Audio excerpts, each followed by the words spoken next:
cows.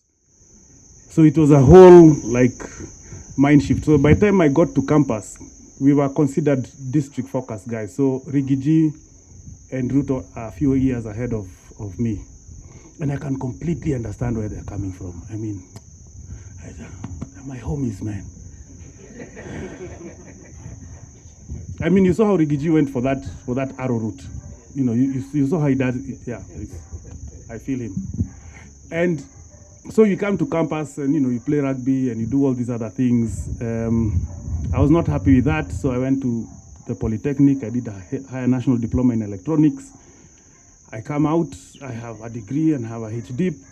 When I'm doing the interviews, people are smiling because they have diplomas. I can see that I'm going to do my work, their work at my pay. And I decide that won't happen. So I go into fabric design, printing of t-shirts and stuff like that. And this is how I become a designer. So my whole ICT hardware thing is packed. So I'm a designer and I ended up doing fabrics for ladies. And what used to happen is... Does that explain the pose? Oh, yeah. All right. I know, I got it. Yeah. All right, yeah. So what would happen is that I would design fabrics from the colors to the prints and stuff like that. So I would look at somebody like Jessica and ask her, so what are your best colors? Blue. And then I would tell her, but I need a highlight like your eyes or something like that. Then I would design the fabric. And what used to happen is that this is early 90s. I would sell a meter of fabric for 800 bob. And fabric of meter? 1 meter. 1 meter for 800 bob. Hey, this guy was doing business in Ghana. No, sorry. I was on Koinange Street, please. Oh, please. Okay. Please. Yeah. Mind Yeah, you, please. Koinange. Yeah. The K Street? What are you doing there, Jimmy? During the day, thank you. Yeah. So because of doing that, Riyaz and then is busy setting up cloud to collect this data. and then We're coming to you. and then having to learn design on Mac OS 7 when Apple still had beige boxes, and then Adobe moved to Windows. I'm that guy who. And then .com came, so the Ken Joroges and all those other guys were my buddies, and then it crashed. But then some of us had invested in cheap computers, so we went into video production and motion graphics and stuff like that. And then the .com came back, but then I was at ARC, and then 2010 came, and then iHub opened. I met Jessica, and that... To be continued. Thank you. Yes. Same story. Yeah, By the same way, story. Hold on. Jimmy, what are your full names? What do they mean? Jimmy? Jimmy is short for James. Uh-huh. And then? Gitonga means a rich person, and that's the name of my grandfather. Okay. My father's name was Wanjohi because the man he was named after used to brew very good alcohol at home. Okay. So I'm rich in alcohol. Ooh-wee. Yeah. Okay. You need to get to know me better. All right, I will. Let's just skip this connection civil for now. Riyaz, tell us, what does Riyaz mean, Bachani? Where did you grow up? How did you get into tech? Yeah, so my name's, and this is a problem on my passport because they don't all fit. My name is actually Muhammad Riyaz Bashir Ahmed Haji Ali Muhammad Bachani. Whoa! You can repeat one more time. One more time. Muhammad Riyaz Bashir Ahmed Haji Ali Muhammad Bachani. Okay, hold on. And so it's our tradition to carry your father's name and your grandfather's name and your grandfather's name. Did anyone in the audience get it? You missed a goodie from AT, Sam. Hiya. So it's always a problem when you travel and your passport has so many Muhammads and so many Hajis and so many Bashir. That sort of has problems. But yeah, the names don't all fit. But Muhammad, everyone, we're called you have your name, but you put Muhammad before it, so you have Muhammad Riyaz, and yeah, the others are names of. My dad is called Bashir. Yeah. Does Riyaz mean something? Yeah, it's I think it's the Garden of Eden. Yeah, in Islam. Yeah, it's an Arabic name. Yeah. Garden of Eden, and then this Yeah. guy is rich in alcohol. Ay, ay, ay, ay. There's just going to be too much sin here, right? Yeah, we have. Yeah, we've come dressed, as you can see, right? We were just talking about color definitions. Yeah, where I started, I think there's some stages that I clearly remember, and I think those are kind of the stages. I think the first stage was getting my computer, right? I think naturally everyone, you're studying. Your parents want all of you to be doctors, right? And I think, okay, today times have really changed, but back then, everyone, that was the dream. But I knew that wasn't happening when I got my first computer, because then there was no switching it off, and it was, full time on, and and Where did you get basically your I've been. computer? Where were you based, Kenya? It's after high school, yeah. So. Mombasa? Yeah, I got it in Mombasa for a short bit, and then basically that kind of passion just continued, right? And once I installed Linux on it, then there was no you're like a full fundi. You're just breaking. Back then, Linux was not easy. You couldn't get things to work. If you wanted your monitor to work, you had to compile a driver. You had to build a module. You had to recompile your kernel. So. Yeah, you spent a lot of time like doing just a lot of time wasting things just to get your computer to work. But the beauty of it is you actually understood how computers work, and that was for me, I think, more enlightening, right? And that sort of helped kind of carry things along through university and everything else, right? I think then the other defining moment was when I was now looking for a job. So basically, I studied in the States, came back here, and now, I found myself, Yes, where with did you study lousy. in the States? No, He won't no, say, no. he's very shy. I went to Alliance. So Riyaz studied at MIT and came back. He's very modest, but he doesn't say it, and I'll say it for him. So he came No. back. Then So I was looking for a job now, right? Actually, I was looking for internship at the time.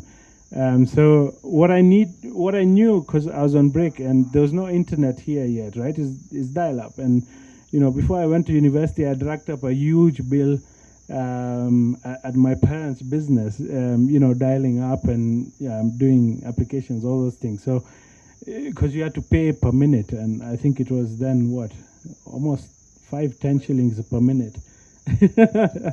So you would easily get a bill of 100,000 shillings if you're on the internet, right? So yeah, I was looking for fast internet in Kenya. And the only natural place to go for fast internet was the ISPs. So I started then, sending my CV to all the ISPs and talking to them. I went for an interview, Africa Online, Aisi was there. So he set me up with the technical guy. The technical guy now starts, okay, so you know Linux. Good. Okay, so how does, how do you configure this in SendMail? And you're like, because you've never actually set up a server. You've never had the need to, right? In theory how it works, but you don't have that actual practice. So so I failed that interview, and so I didn't get into Africa Online.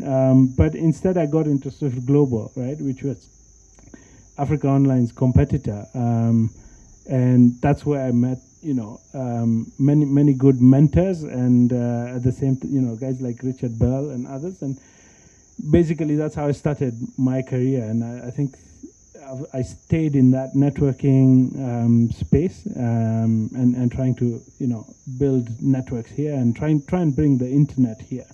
And then now more recently, it's there was always a gap because all our data is hosted outside, and even now our data is hosted outside. If you look at most of the websites, you host with hosting companies, but the hosting companies use HostGator and other servers outside. So a lot of data sits outside. So there's a gap here in terms of, we had no reliable hosting environments for data, right? For companies. And so that's kind of how now we got into the cloud space. That was the gap that, we try and fulfill. Thanks, Riyaz. Before we delve into the world of both your careers, Jimmy, you're multifaceted. You have cloud, you have design, you have brand, and Riyaz, you have cloud as well, and you have the DevOps side of things and many other aspects to you. Let's go a little bit into your personal family side. And who was your greatest champion at that point in time in your life when you were trying to find your path, your authentic self, your purpose in life, Jimmy? It must feel very nice, Jessica, to have people in your family who can do for you paths. Well, us we were the crazy ones, the ones who decided we were not getting jobs. So you can imagine how it was like, because everyone was meant to get a job. And here I am, I'm saying, I don't think I want to be employed. My friends at that point were earning 5,000 bob. I was making 8,000 shillings a week from my fabrics. I used to dress designer. I was that guy. You was that guy. I was that guy who would say, let's give him a clap. No, it was luck. Oh. It was luck. What happened? Oh, 8,000 lakh. Yeah, it was luck, because what would happen is Wait, that... hold on. Luck or lack? That means something different in Okay. Hindi. Oh, yes, that. That's a lot of money. Yeah, that's a lot of money. For me, it was really... I didn't like the way things were. There was something off. So I was in a fancy school, called Nairobi School or Patch. And there was this whole thing of you come in and you have to get bullied for you to get sense, and then when you grow up you have to bully the next guy. And it didn't make sense. So I had to figure out, where is this school from? And then of course you do a bit of history and you discover this is an English school based on some naval academy thing, and bullying is part of the thing, and dehumanizing each other and stuff like that. But I didn't grow up like that. I grew up surrounded by people with the elder sisters who taught me how to make chapatis when I was in standard 4. So, just in case I just had to drop that one in. I couldn't figure it out. So I'm one of those guys who did A-levels. So we did fourth form in Nairobi School. I decided I'm going to Kaguma A-levels. And of course, by then we were living in the farm. So I didn't come to Nairobi for 2 years. So I come to Nairobi and I'm like, that building's finished. So I realized I'm that guy who I always used to point at and say, that guy is Mushamba. And that's the thing that made me realize that when you're coming in from Nairobi, you can make it in Nairobi, so long as you don't choose work. Nairobi is a fantastic city. But, you are posh. I was a designer, please. So that's really it. I didn't follow the normal path. Like Riyaz is saying, mine is colorful, very scenic. You have time, eh? Yeah, okay. Yes. The one person. Anyone in your family, your community. Yeah, so I think the thing that, as Jimmy said, I consider myself lucky, and for the longest time, that's always been, because I've not had to go and, I've been lucky in that opportunities, I've not had to work excessively hard. Okay, I work hard at what I do, but yeah, there's guys behind there who know. But you see, I've not had to kind of, it's basically, I don't know how to put it. Blessed is really it, right? You don't want to say you knew people? I mean, just no, knew people. I know people, but so blessed is really it, because I think I've been lucky in that sense, right? But I think if there was influence, then some of the things, and this is who I look up to a lot, is my dad, because especially when growing up in Mombasa and stuff, he's done so much in terms of putting me along a path that I think set me up for some of these things, right? So he used to encourage me to write stuff. So I used to write stories, I used to write articles. He got me involved with environmental groups, and if you've done a US university application, you know how those things, they love that stuff. It's so it's those things. We had a shop in Mombasa, and he created an office for me. I had a desk, a corner, all the way. And if you really know me, I have writer's block. I don't like writing. So I have to write the whole thing in my head before I put it down. So I would just go sit in that office, enjoy the mushkakis he would buy for me, and eventually the article would get written. But yeah, having that momentum, I think very few people are lucky to have that, right?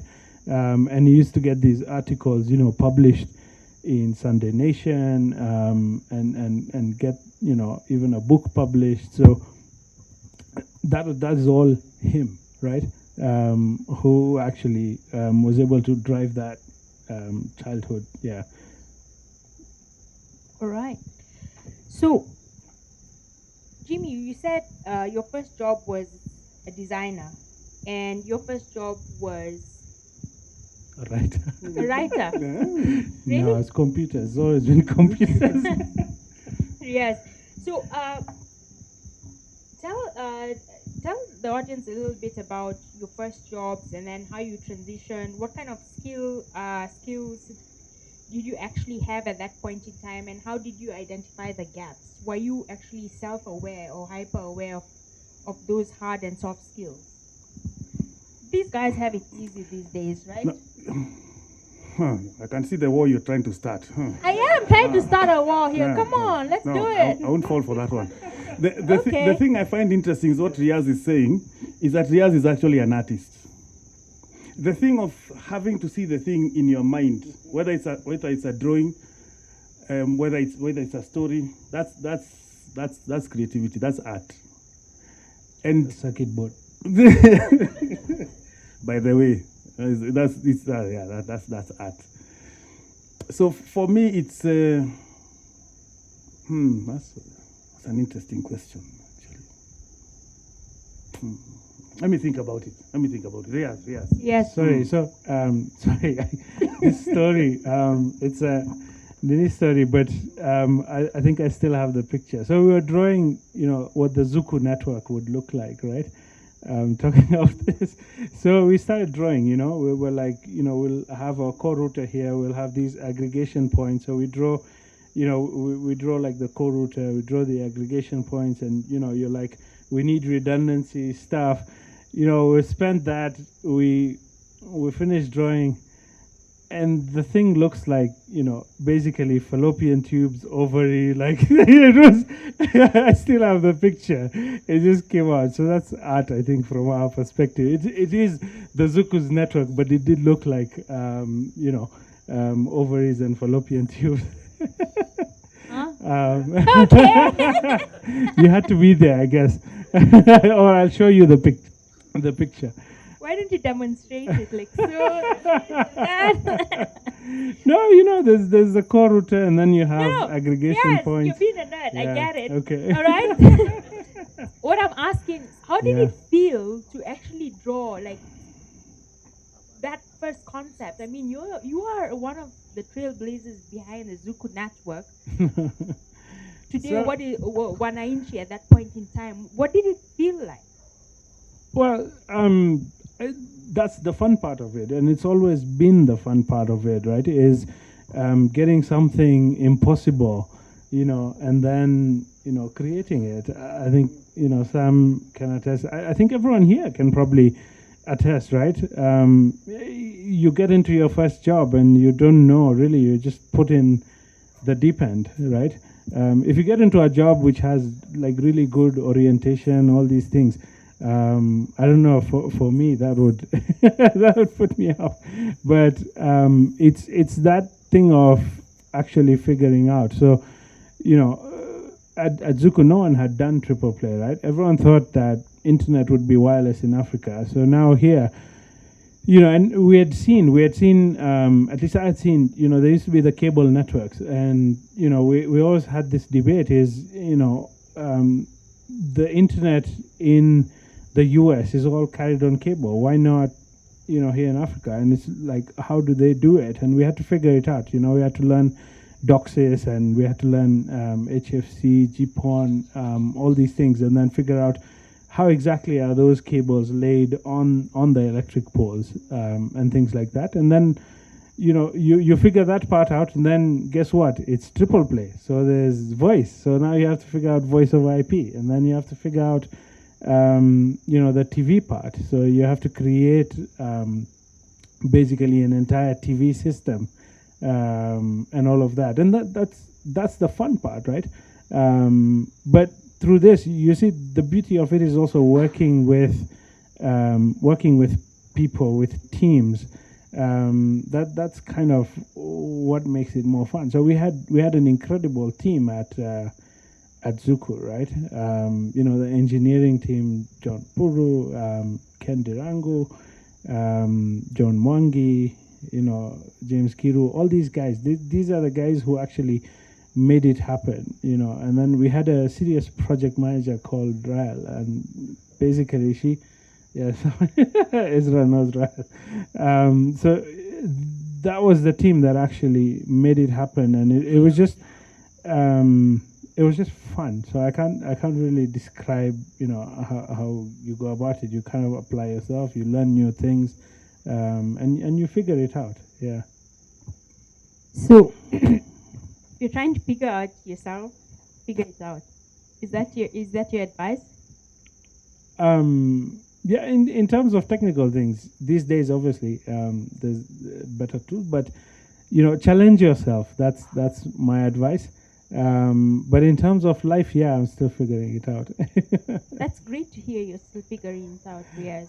Yeah. At the stage you've reached, you're an entrepreneur running a cloud business which is very successful, and you're still figuring yourself out. So I think the key takeaway there is we as human beings are always trying to self-sustain and actually achieve. So it's okay not to know. I think it's okay not to actually have an answer at that point in time, but we're always looking for validation, and validation in entrepreneurship, or validation in finding a job, or having a skill set or university degree, and that's part of our journey. Is there something different we can do, Jimmy? You guys like that story? Straight line, university, you give your degree back to your parents, and then you tell them, I'm off. Is there anybody who did that? Oh, you guys are so nice. A lot of the guys I know were under pressure to do, the typical things. I want you to be a doctor, I want you to be an engineer, I want you to be this. But you don't always fit, especially if you're a middle child. Firstborns must set the example, so those ones are under a different kind of pressure. Lastborns can do anything they want, but the middle children always get into trouble because they have to then toe the line, but somewhere along the way, things fall apart. The thing I found about all these guys who are not technical, who are creative, is that they could go into any field they wanted. And that's the question becomes if you are allowed. Fortunately for me, I have on my mom's side people who are full-time artists, actors and stuff like that. So it was not weird. I was the only one who had been known to do sciences. So I was actually the one who was weird. One of my sisters is a fashion designer, the other one is an interior designer. So circuit boards. In fact, when you said circuit boards, I remember now. It's actually very pretty how they finally look. When you know an engineer who knows how to draw circuit boards, they look fantastic. So I don't know. There's really no path. So long as you're brave enough and you can do your stuff, there's really no path. Because for me, the only thing my mom didn't want is for me to embarrass them. So I can do whatever I want so long as I don't go and ask for money or for food, jibambe. And that's really how it went. And so we did a lot of pioneering stuff, whether it was developing things in Macromedia Flash, then that became Adobe Flash and stuff like that.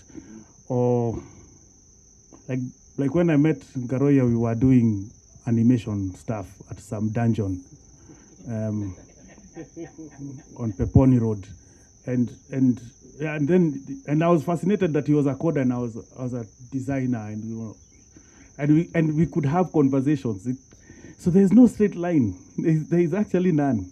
I would be the last guy to tell you there's a straight line, because half the people I've met are not all technical. In fact, when Riyaz talked about Silicon Bazaar, that would have been my typical path, because I remember I got the guy had come from San Francisco, Gedogori, if I remember well. Yeah, and the guy who started Silicon Bazaar, because we were nerds, we were full nerds, and for me, I'd wanted to figure out, should I do RISC processors or x86, because we had done that kind of thing, and now there was this whole. I'm going to geek out. It's not fair. Please do. No, it was that, and then, but for me, I wanted to know how the computer can be used to do design stuff. It can be used to do content, because I come from a family of artists, and so when I was part of the guys who did the pilot on Tinga Tinga Tales, the animation stuff. So I wanted to figure out the business of content. And I found that at that point, us guys are busy giving away our stories. And I was quite upset. So I decided I'm going to learn how the networks are made. Thank you, Riyaz. This is how you end up meeting guys like this. But content will be king, as we have seen with the full cycle of Netflix. Yeah, they started strictly as distribution, alternate distribution to blockbusters. The guys used to do DVDs. And then blockbusters thought they were very smart and they didn't buy Netflix, and the rest is history. And now Netflix has gone into cinema theaters, and yet it's a cloud content company. So content is going to end up being the thing, which is why Amazon has gone into content, which is why Disney Plus exists, which is why Apple is taking content seriously. So all these fancy IT guys, once the platforms are set, everybody's going to go back to content. So that was really my North Star. The rest we're just doing cloud things and technical things, but really it's going to be about content. That's the only thing I can say you should take out of here. It's going to be about content. So if it's not content, then it's the interfaces or the devices that carry the content, or communication, which is now content. Social media networks is content, communication, merger. It's not clear cut. Nothing is clear cut, but everything is going to be human. So that for me is the only thing I can say has to remain. Everything else changes. All right, we're going to go a bit in quick fire, and both of you have to answer at least 10 plus of these questions without thinking. All right.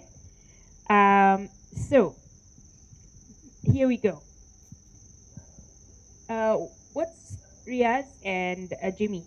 I won't point out who'll answer first, but what's one of your worst childhood fears? Fears, experiences.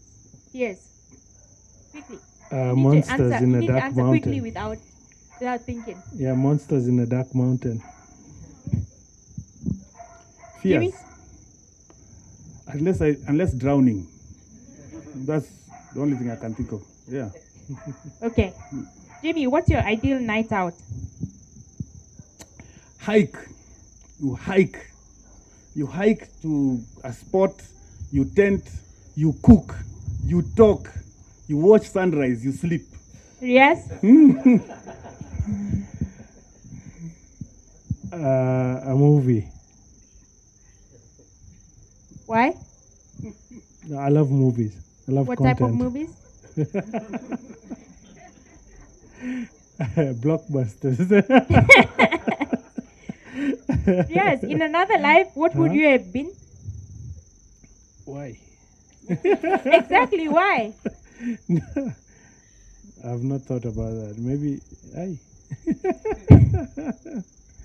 like a human being or something else. An alien? No. What would you have been in another life if you're not doing cloud? If I was not doing cloud, Yes. yeah, probably a doctor or something. Okay. Jimmy? Fashion. I'll be cutting men's clothes. I'm so upset that you can't get a nice African shirt here. Whether I want to cut it Swahili, whether I want to cut it, I'm so upset. Okay. So we are a millennial plus generation. So I'd say the best age to be is Jimmy. 25. Why? Because at 19 is when your ankles and your wrists fuse, Uh-huh. and you get to the optimum prime of your body at 25. Yes. Your 20s, you can do everything and you can stay awake for a week. What You is can accomplish a lot. okay? Okay. Are you saying we can't do that right now in our 30s and 40s and 50s? Why? Okay. What is the best part of what you each do? Yes. The guy sitting at the back there, the Angani team. Woo! You're a great leader, Riyaz. Jimmy? Why did you do that? Now I have no follower. Now I have to be smart. What was the question? What is the best part of what you do? Jimmy? I think it's the creating process. It's the because I did from front end all the way to cloud and DevOps. It's just knowing if you give me a product, I've already thought halfway through how it's going to be executed. So It's fun. there are It is people fun. in the audience looking for seasoned developers like yourself or engineers. I advise them to connect with you. All right, Jimmy? You know I'm always giving you opportunities. Me, I need a cut. Sa. I Me, need to be these that Kenyan these hustler. See you. Kenyans. These Kenyans are known. You want Where a am I? cut? You want a cut? Oh, by the way, if you didn't know, I am Kenyan. Okay. In a nutshell, what is your philosophy, Jimmy? If everybody does well, I will do well. It's called the village philosophy. Sour. And if they don't do well, I don't know. I don't know. I don't know. then you will celebrate with alcohol. No. For me, actually, I like finding those people and figuring out why it's not working for them, because I find it hard to forget such people. I always, but why? Because everybody can do it if they're just given the right space. Yes? Yeah. Yeah, my philosophy actually. So I think all through my philosophy has been a bit similar. It's about people. People can rise up to any challenge, and I think growing people, working with people, with teams, with friends. More recently, though, my philosophy has changed a little bit, and that's on a personal level. Is you need some kind of balance in your life. You can go and achieve all that you want in your career, but the career is one part. I think there's personal, family, spiritual fulfillment that is just as important, and everyone needs to realize that. Yeah. What's the living person Ngoja. you most admire? Sawa, Riyaz sawa. bwana. Ai bwana, that is deep. Hey, I just needed to Okay. exhale. Okay, it's okay. It's When okay. you grow old, Where? What do you mean when you grow old? Huh? I don't have any white hair. no, you don't have white hair, It's but called you see- wisdom. A tint of wisdom. Yes, what is deep? Tell me. I suppose once you get there, you discover it's not what you thought it was. You know, whether it's sea suit or whatever that thing is. And if you're not taught not to step on people on your way up, it becomes very lonely when you get there. And money can't help, because what happens is that if you're at audience, you can pay, but if you want people who actually care for you, you can't. And you can buy a fancy bed, but you can't buy sleep. So it's a thing that, hey, Riyaz, hey, Buddha. It's a thing that you realize when you get there. No, most of us don't talk about it. I suppose with a lot of the pressures that guys are going through, and the mental health and the collapsing, the ability to just put down, the suraya kazi that we are always wearing and just be human is a thing. But we don't have forums anymore where it happens spontaneously. Everything is paid for. You have to go to a place and pay for this. And COVID kind of forced either side. If you are a person who loved going out to run away from things, and COVID forced you to actually think about the space you're in. If you enjoyed looking for that space and that other side of life, then going back to work became a thing, and you're asking yourself, does it have to be this way? And we are still in that tension. So, but you get to a point where it's no longer about money or name and stuff like that. It's about the relationships. Now, like, you can imagine my perfect night. You can't hike by yourself. You need to go out with guys, and you just talk about anything and everything, and just feel each other. It's just a feeling. Jimmy That is kind a of very thing. feely, touchy person. Jimmy. Huh? Me? Hiya. Huh? No. All right. Jimmy, you brought something interesting on self-care and mental health.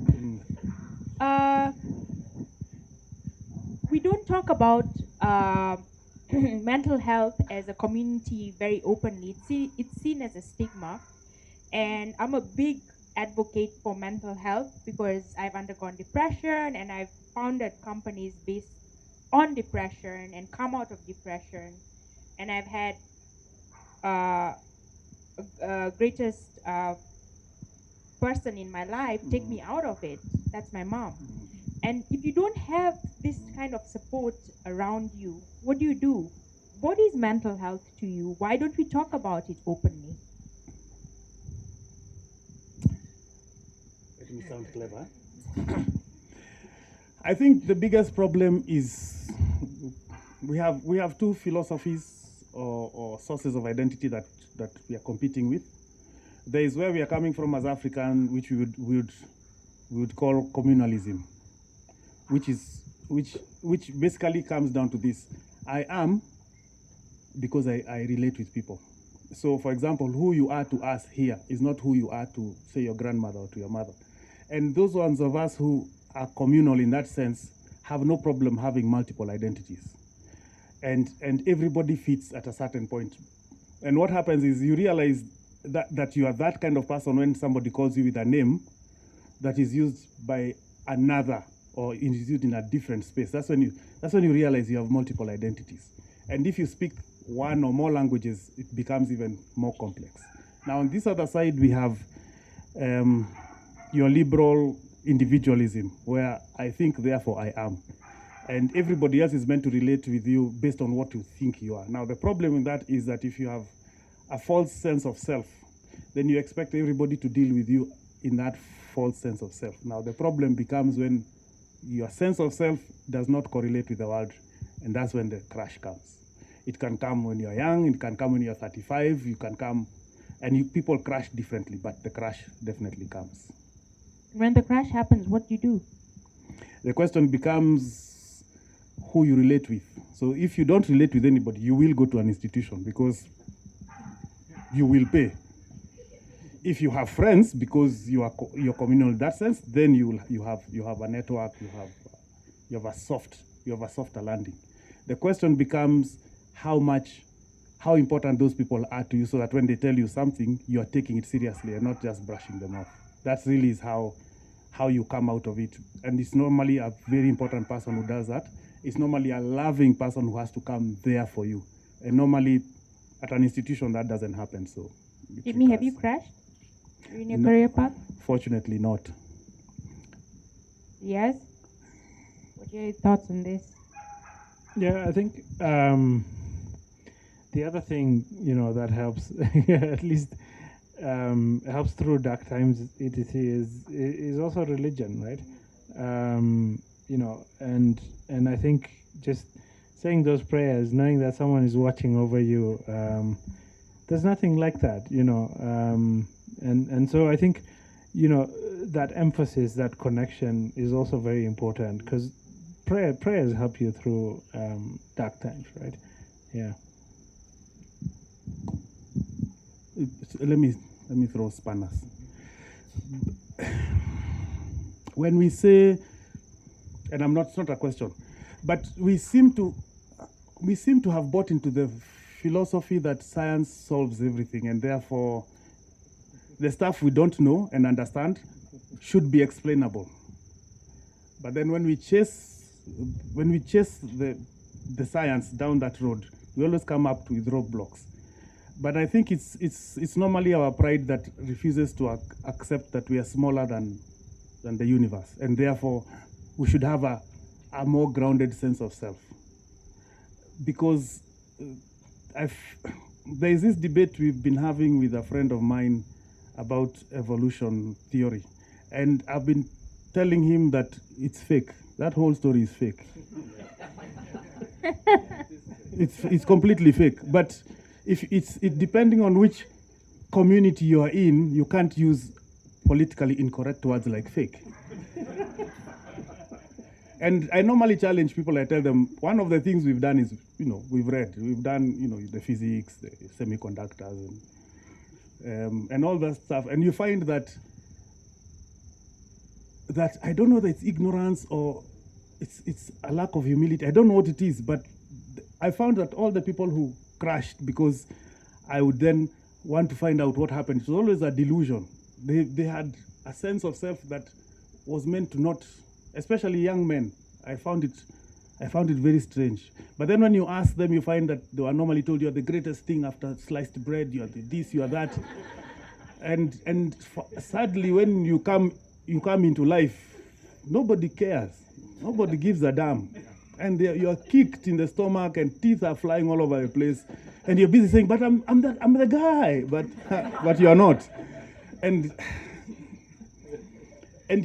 I completely agree with Riyaz. You must have a sense of God who's greater than anything there is. Now, the question is whether you can see it naturally, whether you can perceive it so that you can, by yourself, reach a point where you say, okay, I'm this size, and there's a greater good. All right, I'm still going to push forward with this topic. And you guys came to learn about cloud computing. I know. I'm making Riyaz very uncomfortable.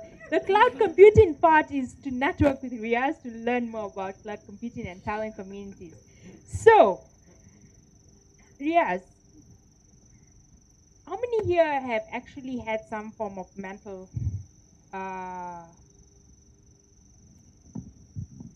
depression? If you've had depression, put your hand up and put it high up. Some people are shy, but if you have, so this comes back to you. I think if there's any entrepreneur here, there is. What about entrepreneurs who are founded on depression? Entrepreneurs who have undergone depression, we have one there, myself. So the thing is, what are you doing in terms of, like, when you work with teams and when you work with clients and things like that, your employees have this that they're trying to cope with, right? Some form of mental illness that they're trying to cope with. Is it something that you have like a wellness program at the company?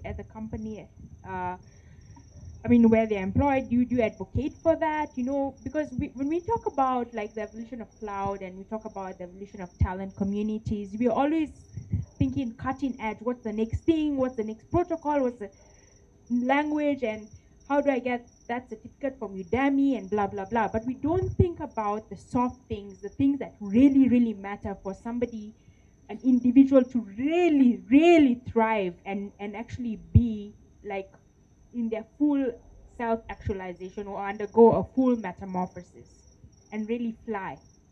So as leaders, how are you thinking about this? It's too deep? Yeah.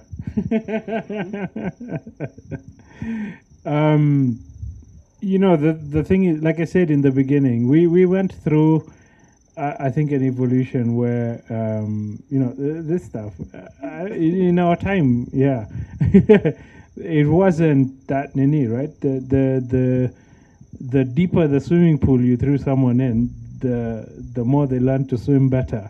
Yeah. You know, and I think times have changed. I think, you know, we basically just pushed and kind of made things happen, and there was no kind of, I don't think there was any time. Well, one, we loved what we were doing, right? So and we did it with all passion. So there was no time where we felt like, oh, you know, I've failed at this, or I can fail at this. Like there was no, it was just natural. It's like, you know, we're going to figure this out. But I think, you know, there's definitely more in terms of what you said, in terms of the software environment, software skills, leadership that kind of needs to be there. And I think it's so some of it is that kind of one-on-one interaction and you being able to know what's going on, and also amongst your team being able to have, you know, people in the team that are able to handle that. I mean, we have, you know, our head of support is always talking about the first job, and, you know, she went in and the client was shouting at her, you know, and that doesn't prepare you very well. But guess what? She's still doing support. And she's become good at it, and she can talk to any customer. So I think, you know, these are kind of life things that you have to go through, and yeah, I think more people interaction, more real people interaction, right, is always better for you to be able to deal with these things. But yeah, companies, you know, need to do more, but because everyone has different breaking points, right? I think Sam can tell you about the Asian students at the university, and guys are driven really hard, and not everyone can make it, right? So it's very important that we're looking out for each other, and, you know, being able to identify who's kind of going through different breaking points. Yeah, because the same formula doesn't work for everyone, right? Jimmy. Somehow we've become a very impatient people. So what happens is that we are all in a hurry to get somewhere. The way we drive, the way we talk. You have to go to a place like Mombasa or to Tanzania. That's when you discover we have bad language. Wewe bana, nataka huduma, hakuna chai. And we are not serious. But if you normalize that, you end up in the environment we are in, and we can laugh about it, but not all of us can handle it.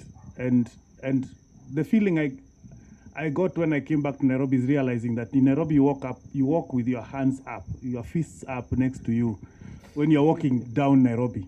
It's and some guys enjoy it, that, you know, you're ready for anything. But then it's tiring. It's tiring, and you want to get away every once in a while. And and if you are sensitized about it, if you're told that's the way it is, then it's not news. How loud the client shouts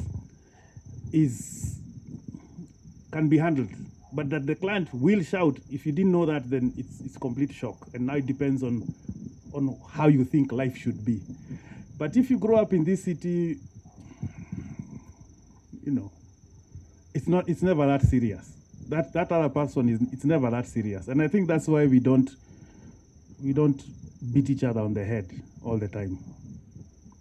We joke about it, but it's a very, I don't know, it's a very Nairobi thing. You can enter a matatu, have a full conversation with a person, because if you've seen an accident outside there, go to your destination, laugh, walk out of the matatu, and that person is completely erased, and that's okay. There are some people who feel, no, I need to know your number, and you're telling, no, tuko sawa. Homo.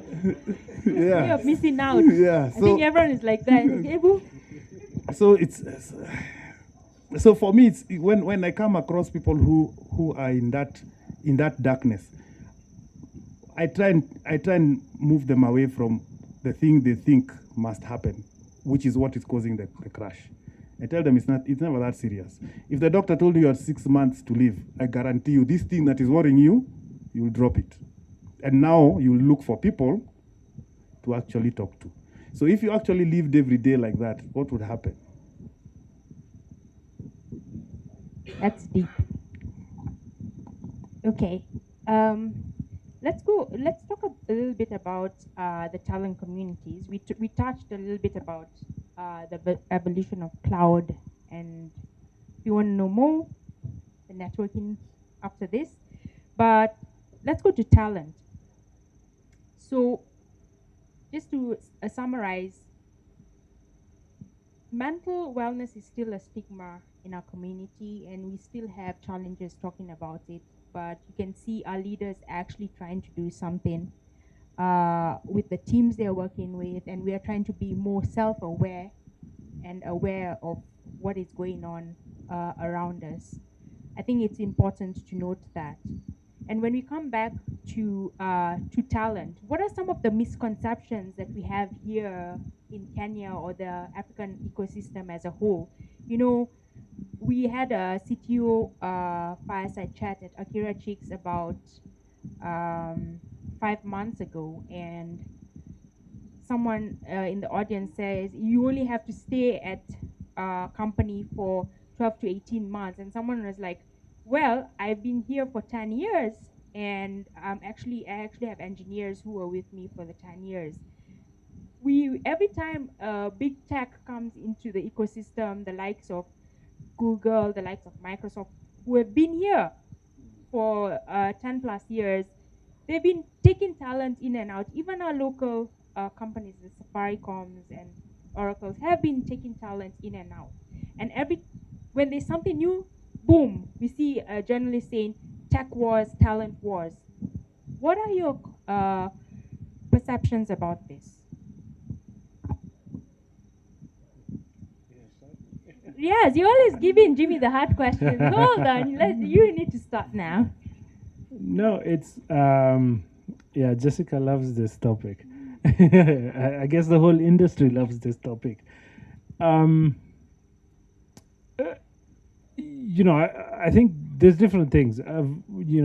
My career, maybe our careers, have been a bit different in that I've always, yes, I've worked, but we've been building new companies, right? So it's always been like startups. It's always been like, entrepreneurship stuff. So I've never known, corporate life or whatever I'd call it, corporate life. And I think Wasn't Wananchi corporate?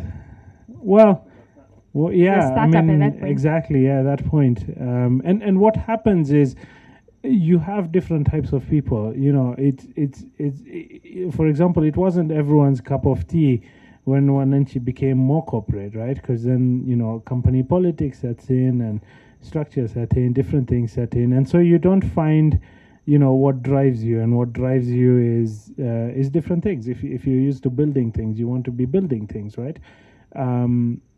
so I think and you could see there was a period where there was basically the team that built, and a lot of them left and paved way for more a team that could do your operations, right?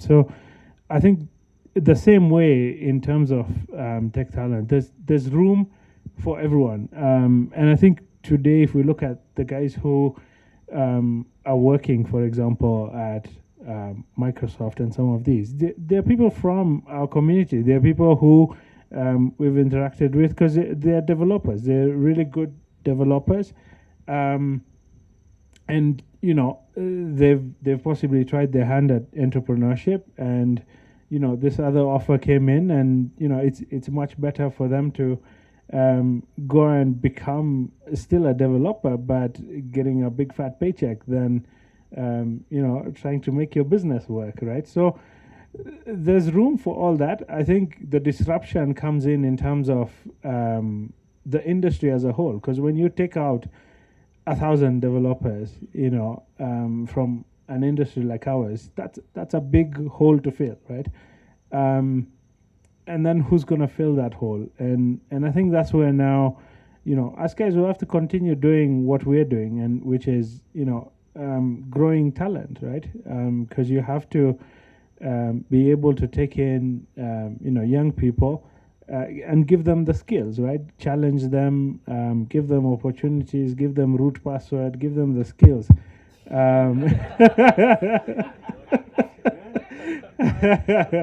After probation. Hold that thought. Who's had root password access? Show of hands, root password access. Like, put your hands up. Come on, if you've had. Oh my God! All right, amazing. Can you explain what root password access means to some of the community members? Yeah, root is also known as super user. You can do anything. So you can you can delete yourself.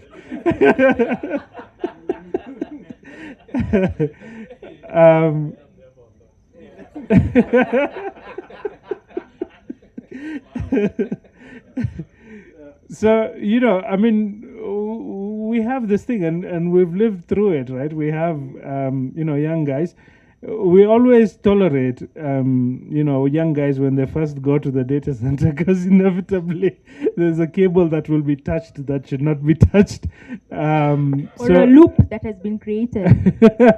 Well, that was done at IHub, and then we were figuring out, why is the internet not working? Then you go in the server room, somebody has plugged in something, and then there's a loop, right? So, and all of us, I think, are growing and have grown into, more and more mature systems, right? From when we started. But I think that learning process is very important for young people, right? Because that sort of gives you the experience that you need. You can only get experience if you work on real world stuff, right? And you can only work on real world stuff if you're building things and you're part of building things, right? So I believe seriously in that challenge. I've lived through, at Swift Global, at KDN, we had a very young team, right? And we love that because, I was young then myself, right? And we were building everything and, putting all the cables in, figuring out what is fiber, all that stuff, right?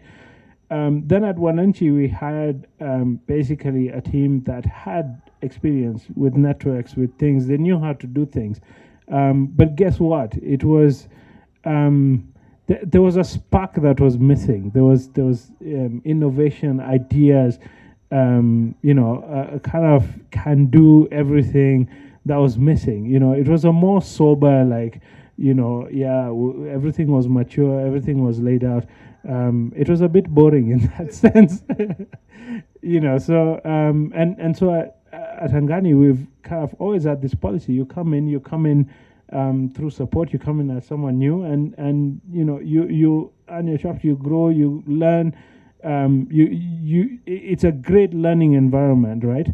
But I think, like every other company, right now there's a challenge, and what has happened is technology has become really hot across the whole industry, right? So tech talent is in demand, right? But we need to be manufacturing enough tech talent, like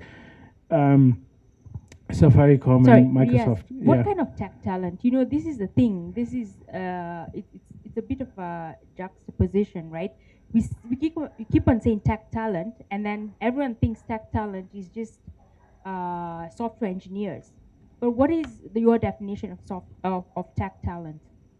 It's fundies. We call ourselves fundies. I mean, it's so vast, right? And if you close yourself to one thing, then you'll be that kind of 85% that comes, does his thing, does his career. But no, we're more than that, right? We have produced more BGP engineers than I have in my networking industry, right? And it's just because, What is BGP? It's border gateway protocol. So every ISP usually has, no, every ISP, will have the technicians, will have the fiber guys. They can do installations. It will have support. It will have all that. But there'll be one guy who can do BGP, right?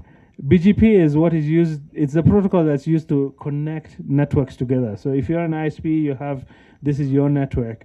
And then there's some configurations that you need to do on your router to connect to this network. And then now optimize your routing, right? So every ISP has one, right? And they kind of grow with the ISP, and they're there, and it's like, the guy who makes things happen, right? Because it takes time. And the reason it takes time is not because BGP is complicated. BGP is 3 lines to get it set up, right, on a Cisco router. So it's not that it's complicated, it's just that fear that everyone develops and says, oh man, like BGP, so you stay away from it just because you have that fear of it, right? And that's why it has become very easy, for example, now to produce a lot more BGP engineers. But also part of the reason is because you have this transition. You have people who come and then they transition, and now you have to fill that gap, and someone else young rises up and fills that gap. So it is a real problem in terms of younger companies, right? Because younger companies are not Microsoft or Google, right? Younger companies just cannot afford the salaries that you were seeing listed in the newspapers. Yeah, junior to meet developers. I mean, how many Kenyan companies? $3,000. How many Kenyan companies can actually afford that? So there's the reality of it, right? And so the reality of it that we need to understand is, how will the ecosystem evolve? Because and this whole thing has played out in India. The Infosys came in, tech became huge, because outsourcing jobs are all coming to India. Labor was cheap. Then the Microsofts and stuff came in, and they basically sucked all the tech talent, right? So startups, basically the whole ecosystem died for a period of time, right?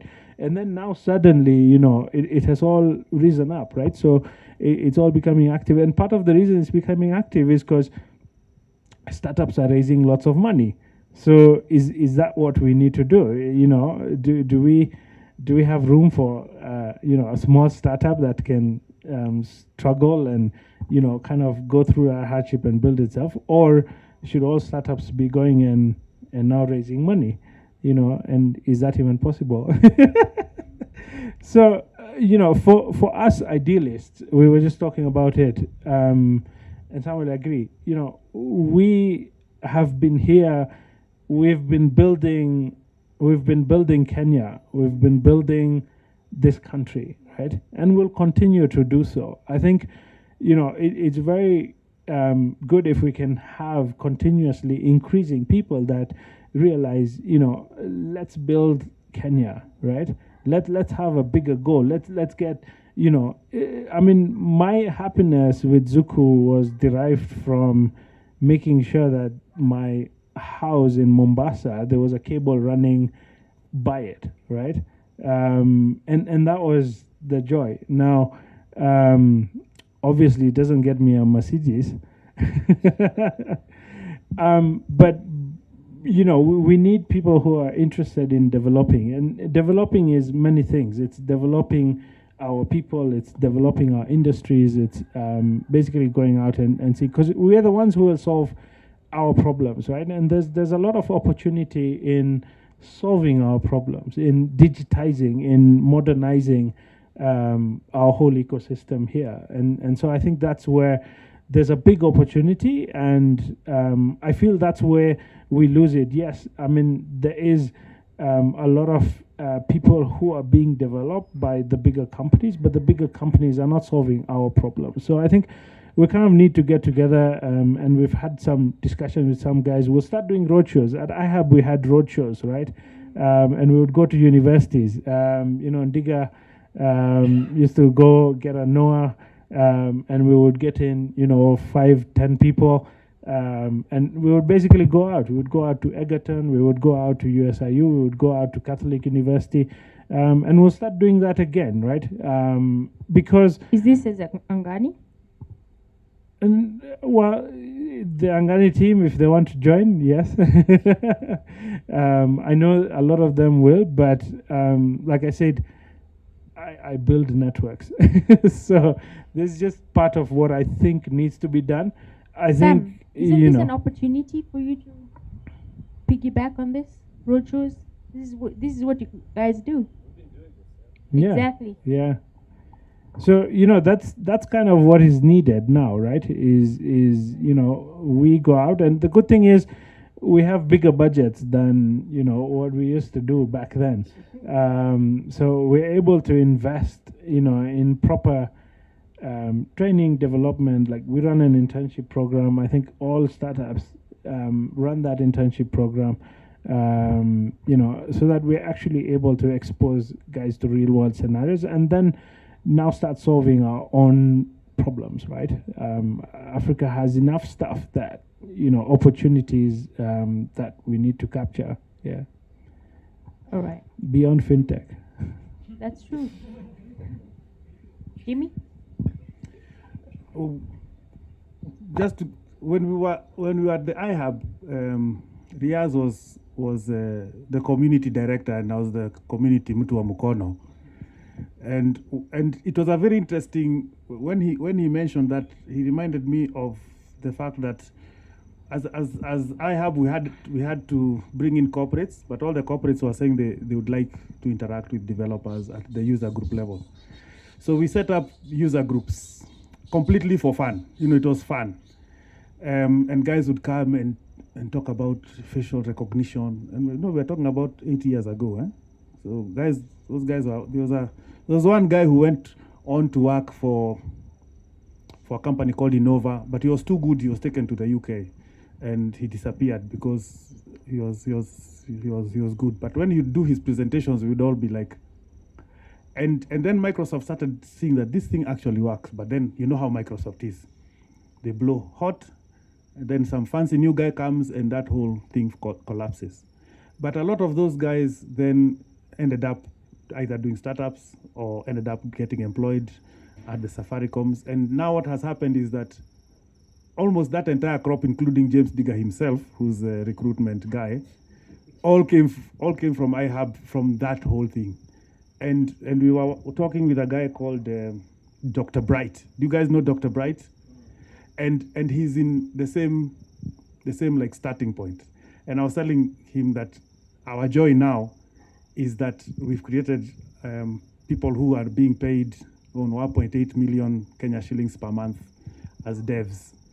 And while on one side guys are talking about, oh, poor me, I can't afford tech talent for cheap.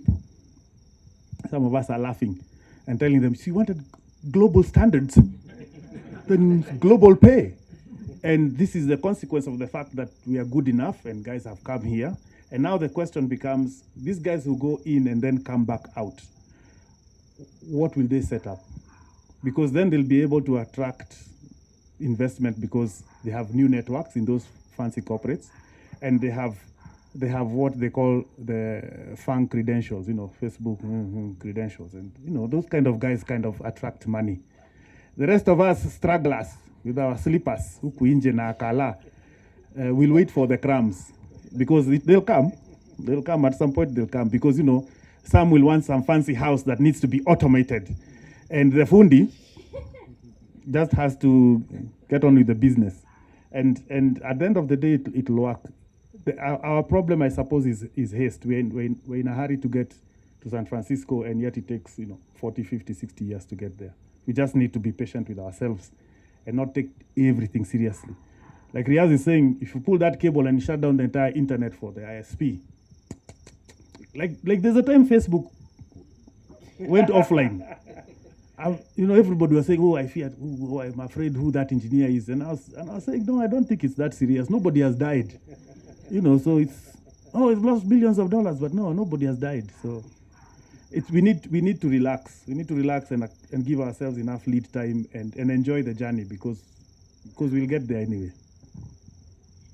I think both of you have raised a super interesting point, and it's anxiety about the talent ecosystem, right?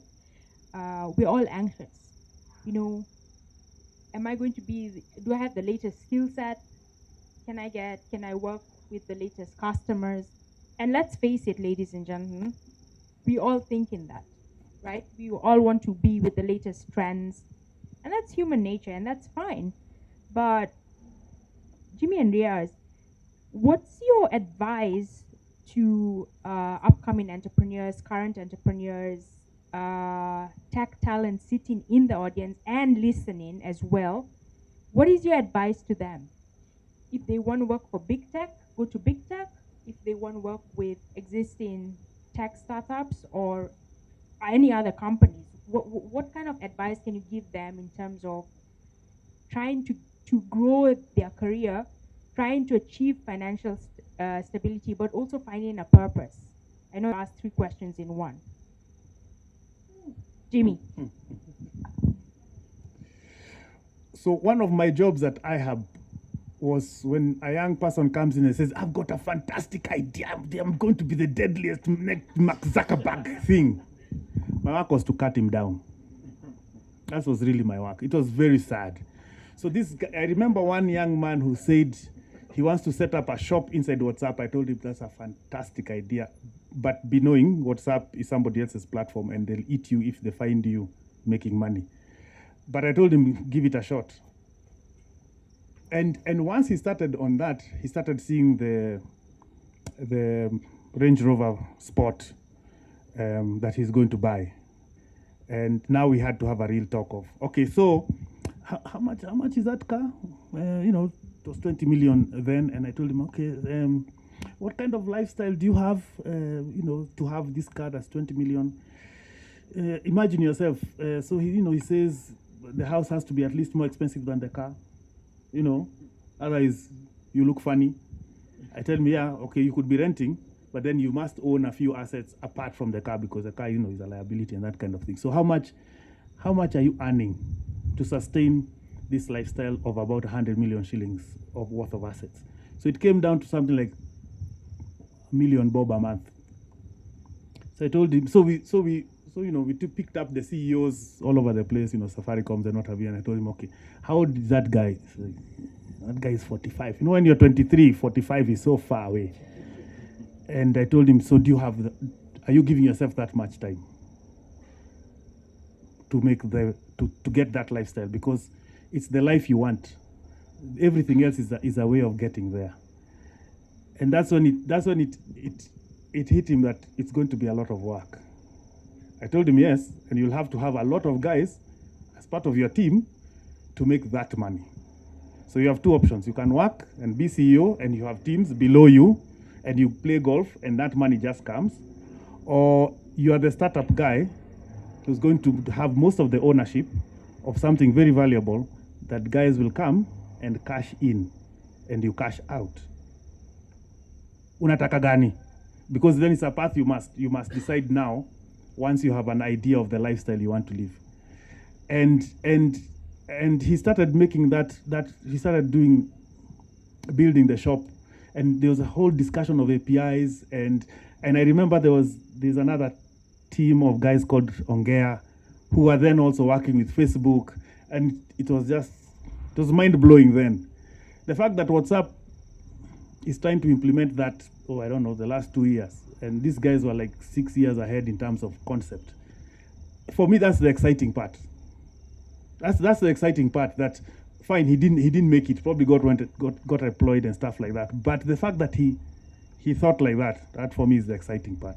And I know there are those ones of us who are going to come up with those edge cases or a thing like that, and these guys will just come in and they say, no, we can't compete with this guy. Let's just buy him out. And I have friends like that. The guys who made Ledger, that for me is like a success story. So we all started learning MS Access, on some cheap computer, and this guy decided, he's going to learn application programming and stuff like that. And then they did .NET, and then they came back, and then it ended up solving their own problem. I need a ledger that simply tells me who I paid, when I paid them, that kind of thing. So they built this thing. They went to the Safaricom Spark thing, and clearly just to see how they can cash in. And Safaricom got worried because Ledger was, I think you tested it for 2 hours, and then you had to pay like 200 bob per month. And within 3 months, they already had 20,000 clients. Well, and they had already paid themselves back the 4 million that they had used, which is a figure they picked like from the air when they were asked, because 4 million, who had 4 million to know that they used 4 million? So they picked the number, and they were now, their trajectory was good, because they're already now making 4M every month. And Safaricom did the numbers. So they asked them, how much do you want? And my friend Kush, $1 million, because that's the number he had in his head. And they were paid. And Ledger was killed. Until, when was the M-Pesa app built? Yeah, it was and that's so they had, for 5 years, the guy, the elder brother sailed around the world with his wife. He said, this is the only one shot we've got. So they sailed around the world and bought a house in Runda, and now they live quietly ever after. This other guy, the younger brother, chases rugby everywhere. That's the life, bana. I should have stayed with them, eh? But it's guys doing those kind of things that, for me, that's the exciting part. And when they do well, I'm happy. I'm one of those guys of Ntawata Moto, kind of thing. But it's just exciting. It's just that's the thing. That's what I enjoyed from that, and that's what I enjoy about this thing we are calling talent. For me, I can't phrase it in terms of competition, because I always look at it from the point of the dev. Him is not suffering from the talent wars. Those are not his problems. Him, in fact, he's acting prima donna, so that he's all. Are you sure you want me? Are you really sure? Kind of thing. And it's fun. Like now we have guys who have gone into Rust. So I was being told that Rust is the next hot thing, and I was telling him, wewe goja, bado haujaona, and it's fun. So it's employers who are suffering, because as freelancers, I'll tell you who's suffering. It's the talent acquisition people suffering. Oh, I'm so sorry. Not me, but okay. The talent acquisition in the companies, they're actually struggling to find crazy pipelines. It's true. But recruiters are killing it. They have this Rolodex. They're like, yo, nataka job. Chukua. CV hapo. Alafu checks nakata. And so there's always going to be winners and losers. And since it's the said devs who are winning, I'm on their side. I'm sorry. Of course, you have to be on the dev side because you're a dev. I'm sorry. Yes, you're a dev. You're a dev. So a little bit about less tech talent, but talent. So the younger generation, probably the Gen Zs and the millennials who are kind of like after the Gen Zs, we are in a hurry to make a quick buck. Becoming an entrepreneur doesn't mean you're going to become rich. Sam can attest to that. Yes, can attest to that. We have entrepreneurs here. We've done it. Well, Sam, Safi too. You're not with us, Masafra. Sam is not with us, Masafra. I mean, yeah. So I don't know what Jessica is trying at I don't know. I'm coming. Jimmy, hold on. I'm bringing the sail back to this side. The wind is a bit on this side right now, so I'm pulling it in. So, when we have young people who have not gone to university or probably looking to get a university degree or just graduated from university, what is your advice to them? Get into the workforce, gain some hard soft skills, become an entrepreneur, or is it up to them to figure it out? I think, from my perspective, right, there are some journeys that you can't predict, right?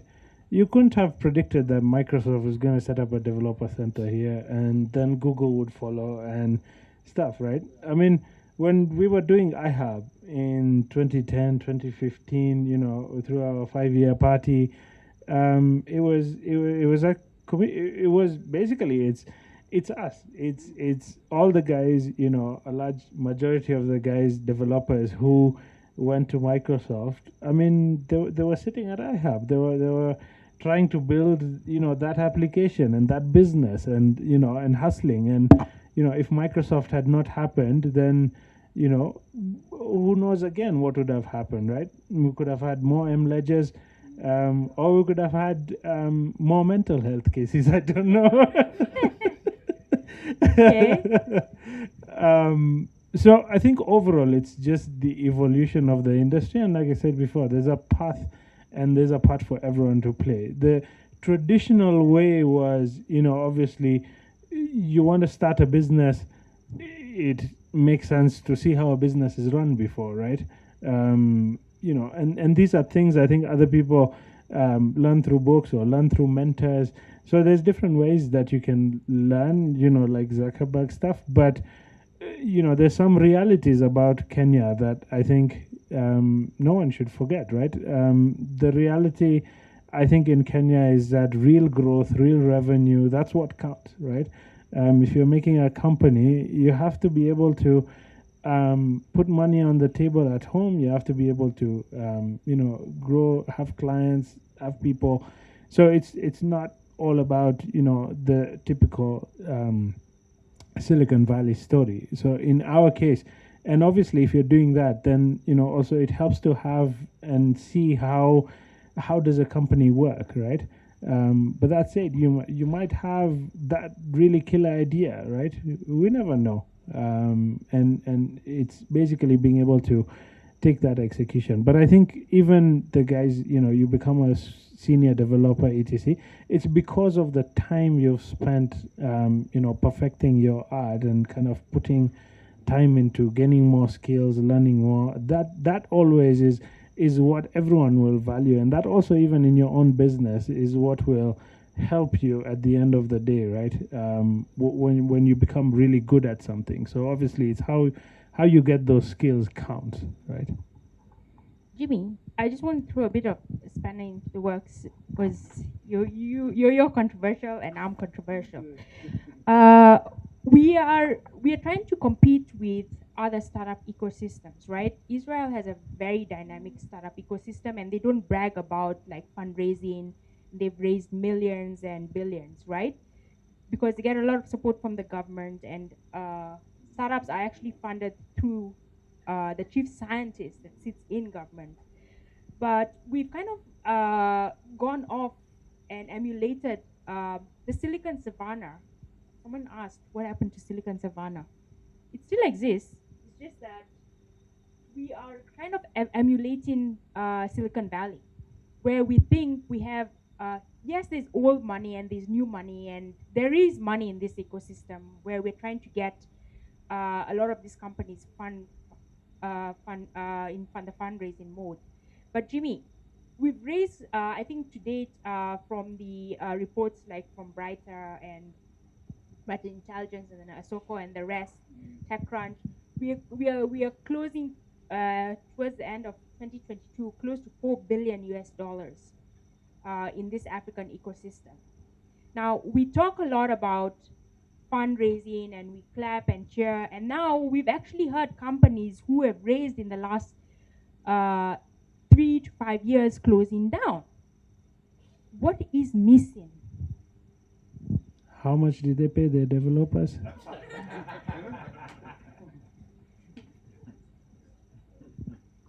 I think You can answer that, but undisclosed. I think- I'll tell you personally.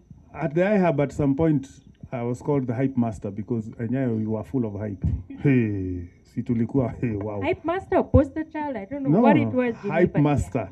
Because you know when the said journalists come in, even I get a twang, man. Let me tell you. And you give them the stories. And I remember some Swedish guys who couldn't understand how M-Pesa works. So I had to explain to them how we were thinking so that you have a product like M-Pesa. So Safaricom create a thing called, what was that thing where you could buy credit for somebody else? It was Sambaza. It was Sambaza. They create a product called Sambaza. And as far as Michael Joseph is concerned, it's so that you can buy your grandmother credit in Shags. And that was the advert on TV. And then people started buying sodas at kiosks and paying with credit. You just Sambaza to the shopkeeper because it's money. And those days, you had to buy the card, the large denomination card, which was the smallest one was 250 bob, and not everybody could afford the 250 bob. So you'd buy the 250 one and then sell, bunches of credit, 25 bob, but then the guy pays you plus 250. So then guys started having a full business, just selling credit. And I remember Michael Joseph complaining, saying that on Monday, Kenyans, he said Kenyans, buy credit. He sees credit zooming around the network, but nobody's talking. And then on Friday, it jams. Everybody talks on Friday afternoon between mosque, and it was mosque time, between mosque time to about like 3. And then guys go silent. And then on Monday, they buy credit again. And he was trying to figure out what was happening. And on this other side, they had set up an NGO-funded thing for allowing SACCOs. If you don't make it to your SACCO meeting, you send money. And it was like for a year. M-Pesa that's what it was used for. It was like dead. But on this other side, guys have set up full businesses just running on his system, and he's not making money. And that's what got him ticked off. And so when they set up M-Pesa, there were only 2 things you could do on M-Pesa for free. Can anybody guess what they are? Okay, I'll help you because you guys are so posh. 1, buy credit. And 2, send credit. If you wanted to check your balance, you are charged money. Because guys used to just kind of floss, just actually niangalie balance, just to show off their phones. So it was charged money, and they cannibalized, and M-Pesa cannibalized Sambaza. Sambaza is still there, but it's that kind of thing, and so I was explaining to them, it's being unbanked, it's having a thing called ujanjes, where you're outthinking the guy who created the product. And so, so M-Pesa took off. And it worked well here, but it didn't work well in South Africa and those are the dynamics. And so I'm explaining this M-Pesa concept to this Swedish guy, and he's saying, there is no way it could have happened in Sweden. There's just no way. Everything else works. The credit cards and bus passes and everything else, it just works. There's no way. So how do people do micro insurance? Because now he had heard you can pay daily for an insurance product, 20 bob. How do you can't be insured for a month? You can't be insured. And he couldn't understand that daily you pay in the morning insurance and you pay the next morning insurance. He couldn't handle it. And I was amused at how weird we are. We are peculiar. And for me, it's how to tap into that to make it work for us, even as we grow. Because there are some things that, like Riyaz is saying, guys won't come from out there to solve. We just have to do it. And for me, like Africa's Talking is a perfect example. In places where SMS is never used, it doesn't make sense. Doesn't make sense. Did I answer the question? Did I answer the question? Did you answer the question? I was so From enjoying the talking. audience? Like, what is the question? What is the question?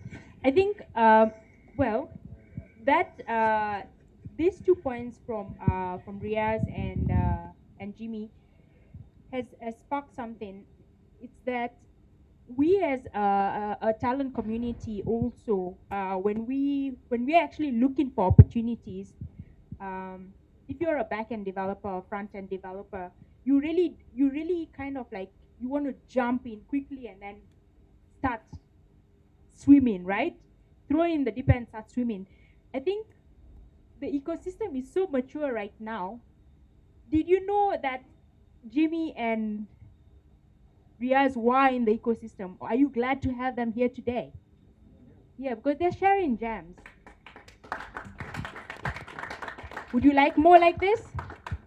Please encourage your friends and your network to come, because, or listen in, because this, we are trying to bring the communities together. Ayani, you're talking to them like it's over. It's I've not over. even started rolling. Wait, man. watch a drama yako. Let's We keep didn't a talk drama. about cloud. Yeah, we didn't talk about that. Wait, no, hold on. We are keeping our drama at home. Jimmy, we sort this out at home. Where? Yes, but you go back to Angani and solve that issue. What is it called? Bajaj. Sorry, what? BGP. Bagpipes. BGP. I'm just joking. So again, this is a question for you as employers and your candidates or talent. Do you actually research what is in the ecosystem? Do you want to be a back-end integration engineer for banks, for fintechs? Do you know there are opportunities like that? Do you know there's that type of specialization? Sam, have you educated your community, your developer community of 100,000, that these are the kind of developer skills that you need? Are we doing our work as employers and employees to educate this ecosystem instead of just jumping out there and be like, yo! Oh, it sounded like Will Smith, yeah. Right? Oops, sorry, I'm launching an EP this week, so I'm really excited. Music EP, so I'm really excited. So music's going on in my mind. But back to the topic of discussion. I do know I've met certain people here who are actually like learning UX on top of data and things like that. And they're actually taking time to learn what's in the ecosystem, to upskill and talking to different employers and hiring managers. Are we doing that as talent? Same with entrepreneurship. Are you doing that to learn from the peers around you? What we do as a community is that we stick to silos. Communities have been forming over and over and over these last couple of years, decades. But we stick to our silos, we stick to our networks, because some of us have egos, some of us just don't want to go outside or are uncomfortable with going outside the network. That's why these forums exist. And I encourage you to get out there and start talking to people, to educate yourself. So the question back to you, and this is a challenge for the audience. Do your research, right? Just because salaries are going that high doesn't mean you need to actually start applying for big tech companies. The companies to grow are right here. The Africa's Talking, the Anganis, the Afroshoks, and other companies in the ecosystem. So question to you, Riyaz and Jimmy. What are you doing as leaders to inform the communities of the skill sets, the opportunities that are needed out there?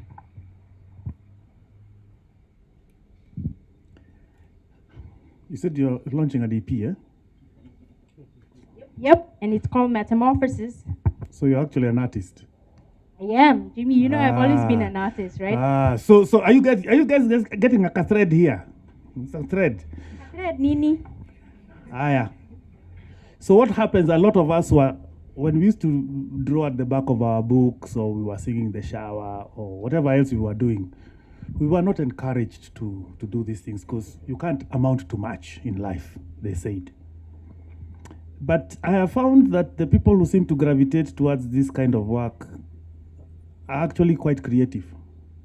They might not know it, but after some time, if they figure it out, then they actually enjoy the space they're in. So I had an employee, a young girl who had done maths and chemistry, and she wanted to do finance. So I grabbed her and told her, no, you look like a fantastic UX person. Fantastic.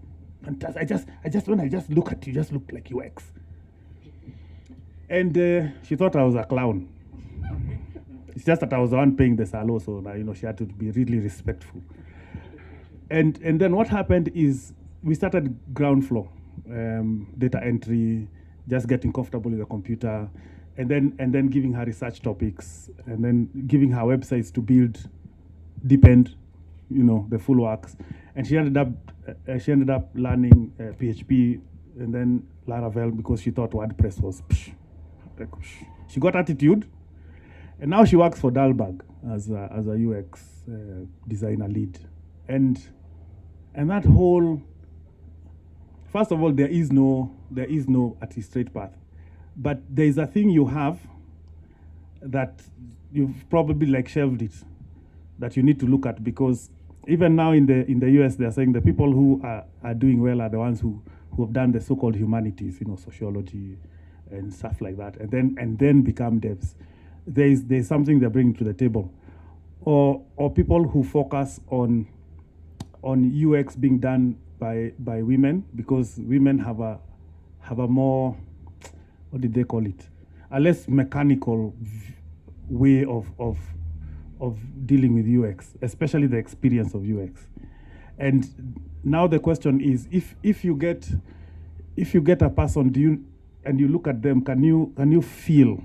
And that's the word here is feel. I don't know how else to say it. When you talk with them, can you feel where they would do well? That's the word I would use. And then again, shamelessly, it's because some of us grew up with the technology, so we've had the opportunity of tinkering with everything. You guys don't have that opportunity now. Everything is big. Like we were breaking down front end. When we started, you were a web designer. You did everything. Now front end has 4 parts. Did you know that? Okay, let's go through it. There is UI design. Okay. And then there is UX research. And then there's UX experience design, the animations, the bobbing. And then there's front end dev. And all those things are completely separate. Yeah. And that's before you get to the API, which has to be front end, because then you're talking back end to some other system that can be anywhere. And I was saying, this is madness. So how do you choose what you're going to do? Front end, I'm back end wachana nayo. How do you choose something like that? API is front end, by the way. Eh? Did you know that? I think you got them off. Did you know API is front end?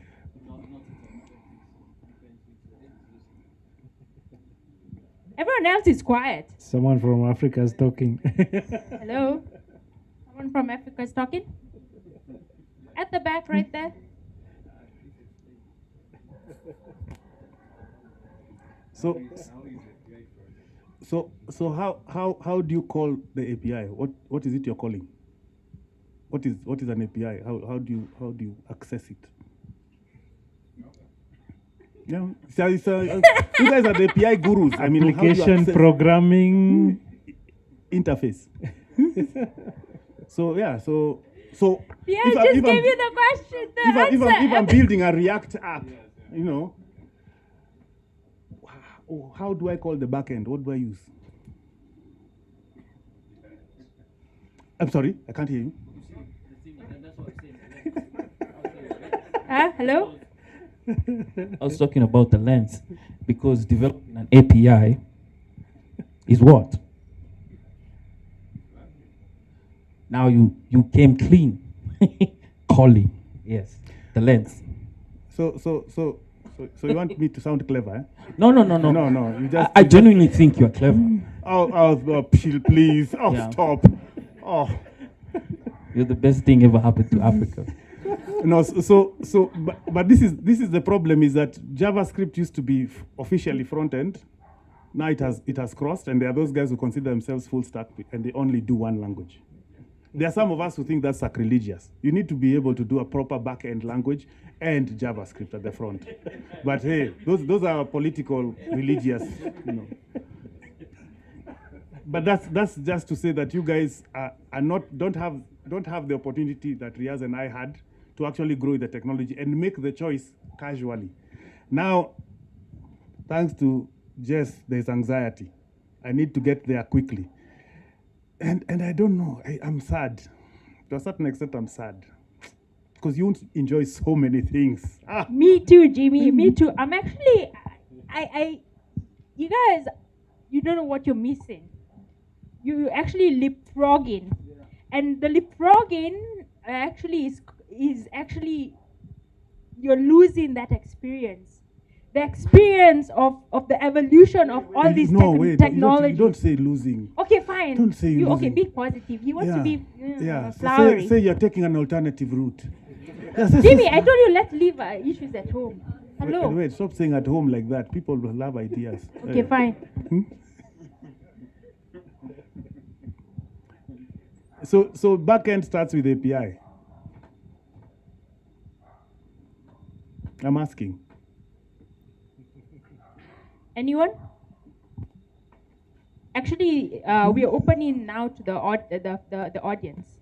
So this is a conversation with the audience and our guests. Okay, so I'd say that the API is like the front end of the back end. So I think that makes sense. So yeah. As somebody who has gone to school, you are talking about research. Those are the guys. Those are my guys, man. Well, I dropped out, so. Okay, I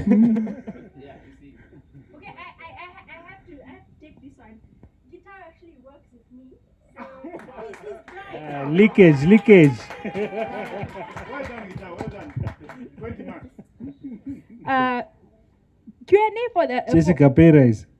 pay rise. Bonus. Wait, don't give him ideas. Wait, man. I'm working slowly. I'm an entrepreneur. Like everyone says, entrepreneurs hustle, right? $3,000. I'm an artist with an EP still hustling. Okay. Questions for our speakers tonight. Conversations. Yes. Please introduce yourself, your name, company, and your question. Hi everyone. My name is Ngaruya Kamau. I run a couple of startups. So I'm trying a lot of things as I go, as I learn. I have a question for you, Jimmy and Riyaz.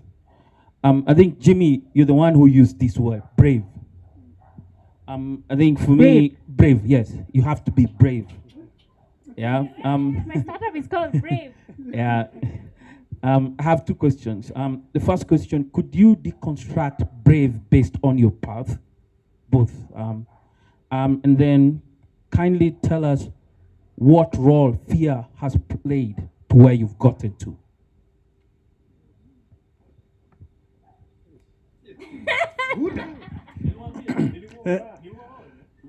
For a long time, I was afraid of telling the clients the truth because I wanted to get paid. But at some point, I realized that there's a lot of education that has to happen at my cost because I want to make sure that they get a proper solution. And for me, the tragedy is because as Kenyans are in a hurry to get there, we don't think that even as clients, they need to understand where even the technology is going. It's basically, I want a website. So normally I ask, so what do you want the website to do? Do you want it to make you money or do you want to spend money on it? They hadn't thought about it. And yet, it's either it's making you money or saving you money, or you're going to spend money on it because it's part of your marketing campaign and stuff like that. Those two at least needed to be defined. Because a lot of times, even now, I go into meetings and I actually have to take them through the steps. So what is your site doing 3 years from now? We're talking about a basic brochure site, They are busy throwing words like it should be in view, it should be relax. It's sour. Like, what do you want the site to do? Or like I was talking to some VC clients, and they were saying, we just want a simple site. So, what's a simple site? It's what do you mean by a simple site? So now I was explaining to them. So again, does it make you money? Does it save you money? What do you want when people come to your site? What do you want? What is the call to action? What do they do after that? So nowadays I try and educate the clients, because I've discovered even being afraid is not good enough. I'll still not get paid.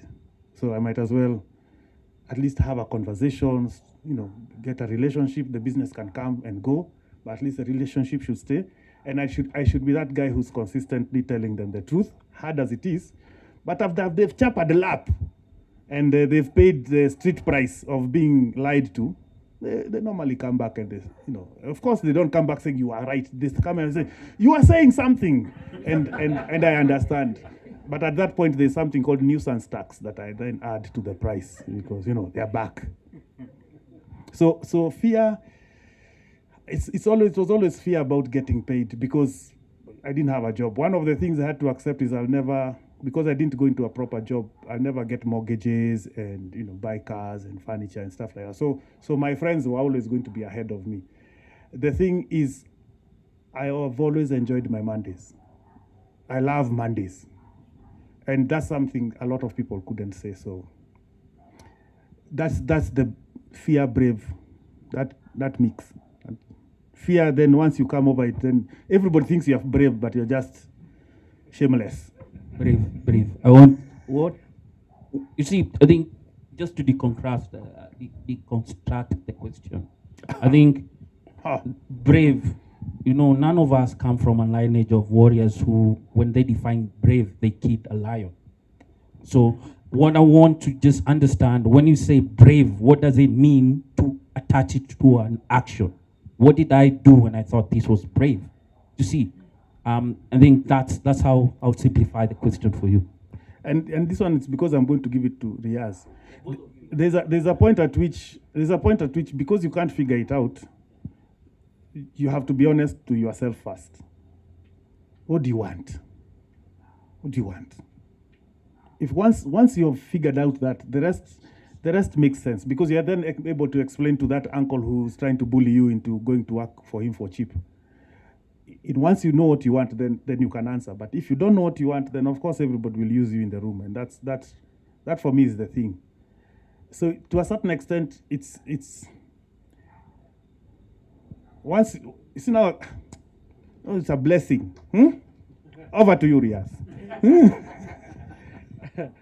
I think it's my perspective is I'm always a cautious person, right? But it's all calculated risks, right? Like you may do things that look crazy to other people, but if you, like I said, you've built up your skills, you know where you're heading, then it's a calculated risk. So I think it's just perspective of wherever you are. If it's you, I don't think I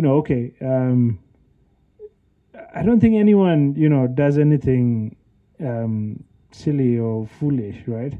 I think whoever it is, nature is all about self-preservation. So I don't think we do things that are going to go and hurt us, which is kind of where the bravery comes in. Just go jump in front of a bullet. But there's a calculated risk. So, maybe you think, oh, it's just going to graze me or something. So I think for me, that's how I look at things is, you kind of know where you're going. Then to other people, perception may be different. Yeah. Fear. What role fear has played in your path to where you are right now? Fear has played. Yeah. I don't know. It's just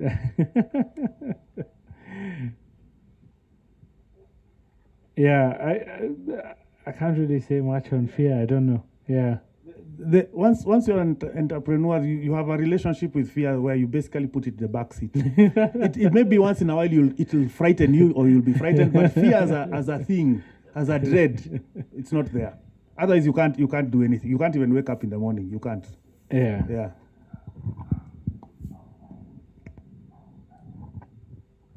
The gentleman at the back. Hi, Riyaz and Jimmy. My name is Eddie. I'm an entrepreneur, and I have a question with regard to cloud. So, what are the gaps or the chances of leapfrogging in cloud computing that Kenya has in comparison with to other countries in the continent? The context is how we've been able to leapfrog things like payments to have M-Pesa. So, based on the journey you've had from Wananchi, KDA, and the other company, and now starting your own entity, what have you seen as a defining attributes that would lead to a leapfrogging moment in cloud for Kenya? So, yeah, we're talking about cloud now. Yes, we have been talking about cloud earlier. Maybe I should stay with the mic now. It's I'm a believer in cloud, and having seen technology's evolution, I can't say what everyone here will get in terms of careers and what will happen really in the future. But one thing is certain: cloud is the future of computing, right? Whether it's edge computing or big data centers, people are not going to be building server rooms like the ones we had IHub and other places. Every office, when I was growing up in my career, had a server room, right? And you don't have that anymore. And I think the future, that's just cemented that cloud will be the future, right? So I think from that perspective, there's definitely a lot of room, because there's an entire ecosystem that has to move to the cloud. Now, which form of cloud, what type of cloud, all that is, I think, very different. I think what sets Kenya apart is all the other things that have set Kenya apart, right? M-Pesa wise, we're the leader. Netflix wise, YouTube wise, we're the leader because we have fiber. So in all essence, Kenya is very connected. Kenya is very ahead when it comes to technology, right? So, and the big guys look at it. Amazon's opening a region here, so that just means that that there's all these server rooms that have to be moved to the cloud, and so that's a lot of work, right? And that's the work we are doing right now. Now, I also believe that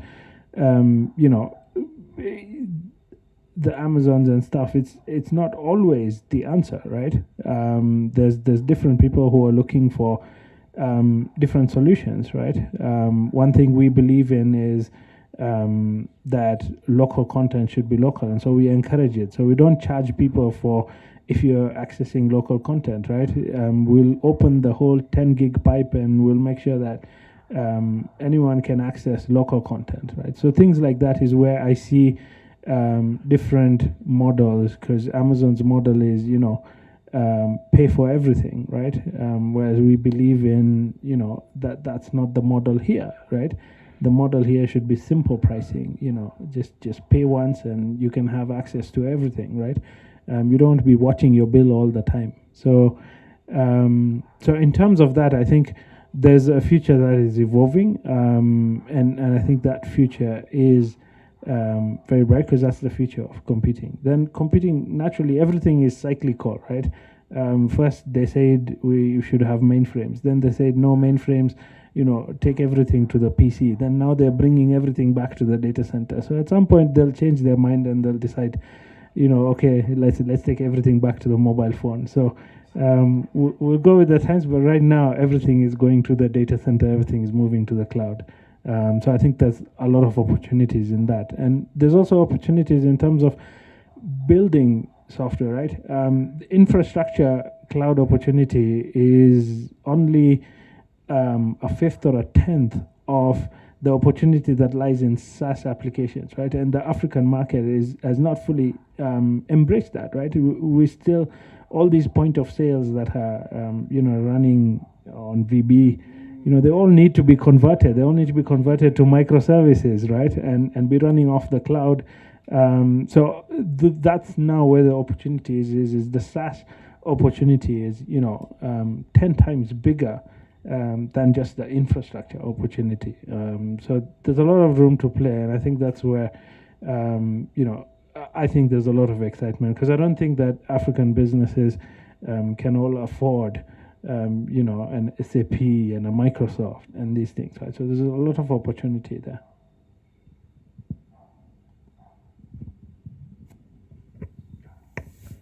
Thank you. My name is Joseph, and I have 2 questions. I think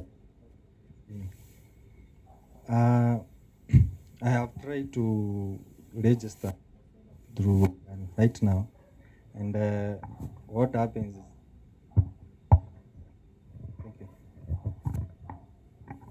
thank you. So I just tried to sign up, and what happened is the form is not just saying registration.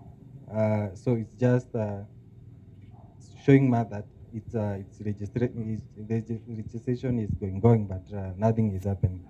So my question is, how hard are Kenyan companies or Kenyan startups dealing with onboarding new customers?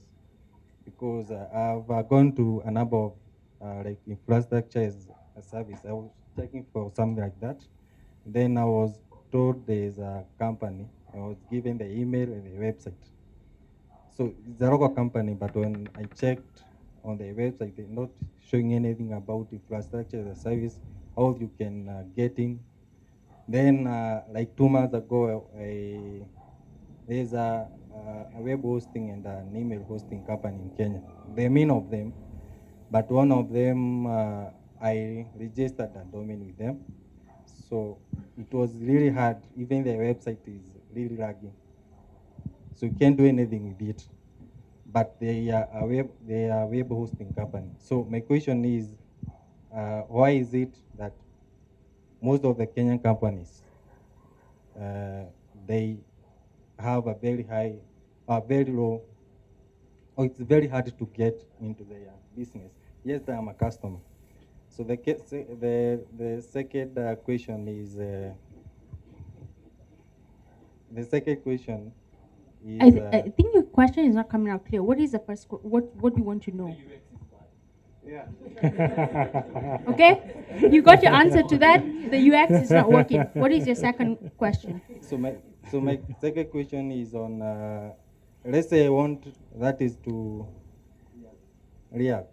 So my second question is, if I want to create a platform like, let's say Heroku, locally, how that I would want to use the local infrastructures, the data centers and everything local. So to answer both your questions, I know these people came to hear about cloud, man. Just comes to you. Why are we? We just taken them on the wrong journey.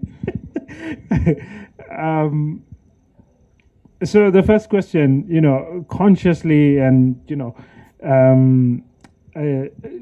that's partly whatever. A lot of Kenyan businesses come to us and they want us to do the stuff for them. So we are investing, but we've invested late in automation, right? In terms of that whole onboarding process and you being able to come in, not talk to anyone. Our nature is we like talking to our customers, and our customers also like talking to us.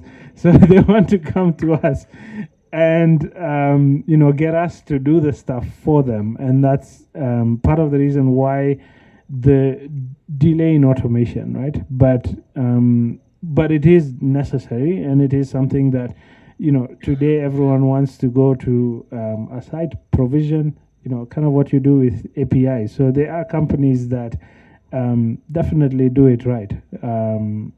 So I think that's kind of around that question, right? Now, the question about Heroku is very interesting. Many years back, there's an intern called Jonathan, and he was studying, and he came to us. He was writing about it, and he wanted to create Sahara Cloud, and he's like, he wanted all these features, Heroku stuff, right? And we worked with him, and he built something brilliant because we encouraged him. We said, look, the infrastructure is available. You don't need to actually go out and buy servers, do all that stuff, because that was the plan, right?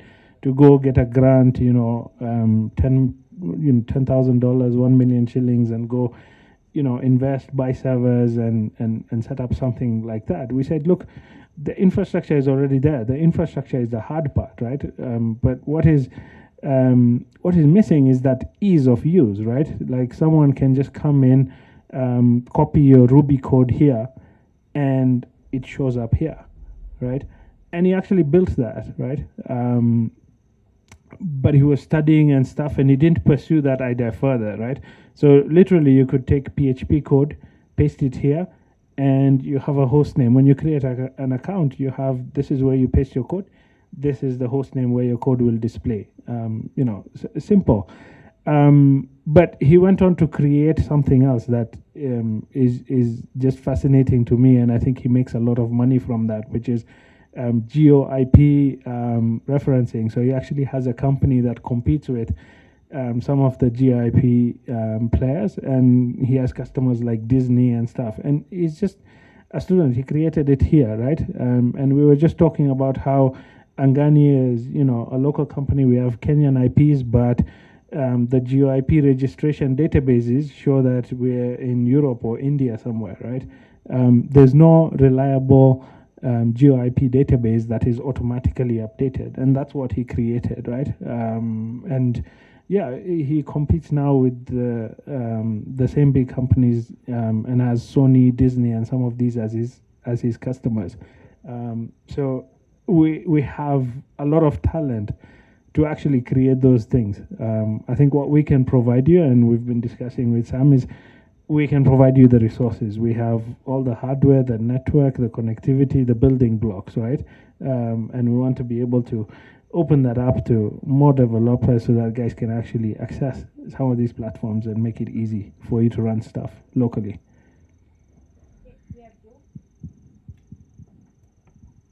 Hi everyone, my name is Joel. I'm an entrepreneur.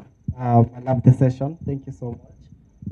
My question is actually the entrepreneurship bit, not on cloud. It's okay. Yeah, so I mean, a lot of times we have clarity on where we should go, but there's a lot of emotions that's holding us back. To put it into context, what I'm trying to say is, when you go to the parking lot, when you switch on your car, you don't see your house. You gotta utilize the light you got so you can get where you're gonna go, right? And there's those moments as an entrepreneur, you don't actually see that 30 feet of light, So how do you find, how do you get to see that light? How do you rejuvenate yourself or get to that place where you're in your zen? And yeah, that's my question actually.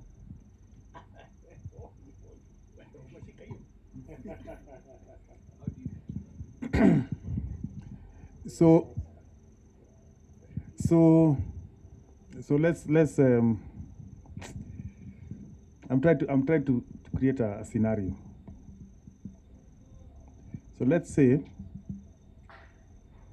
you have this brilliant idea that you're going to make gadgets inside matatus that allow you to track the matatu. And by the way, in fact, thank you. It has come. Yeah. Google and Equity had set up a thing called, no, it was the one for paying for matatu. It was a card, Beba Pay. And I remember money has been thrown at it. It's happening, and I remember it was not working. It was simply not working. Phones were disappearing. People were saying you still have to pay cash even if you have a Beba Pay card and stuff like that. And there was grayness. There was grayness. Some of the devs were pulling out their hair because the bosses had given money and they were expecting returns, and it wasn't happening. And so we were in one of those sessions where we were asking them, and I'm saying this so that you can just pick up. Who are the stakeholders of this thing? Who are the stakeholders of the public transport business? By the way, we are one of the few countries with fully privately owned public transport. That's a weird thing. Most other countries have either city-owned or state-owned. As we're in our own space. But we are leading in Africa in that kind of thing. Actually, all the way in Mexico City. We are that weird. So it was a question of who are the stakeholders of Bebape? And guys would say the police, the TLB licensing guys and stuff like that. We tell them, do you know what a stakeholder is? So who are the stakeholders of Bebape? Who else?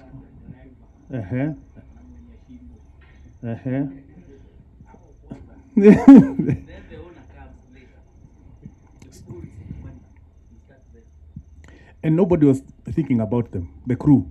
Let's call them generally the crew. Nobody thought about them completely. So they're the investors, the car owners, and then there's your companies that own the vehicles and the circles but nobody was thinking about the crew, the guy at the stage who fills in the car, the matatu guys, and those are the guys who sabotage the system.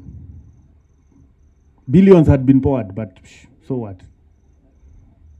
And so we were asking, how would you make a system, so this is where the entrepreneurship part, how would you find a way of making sure that the three guys get paid?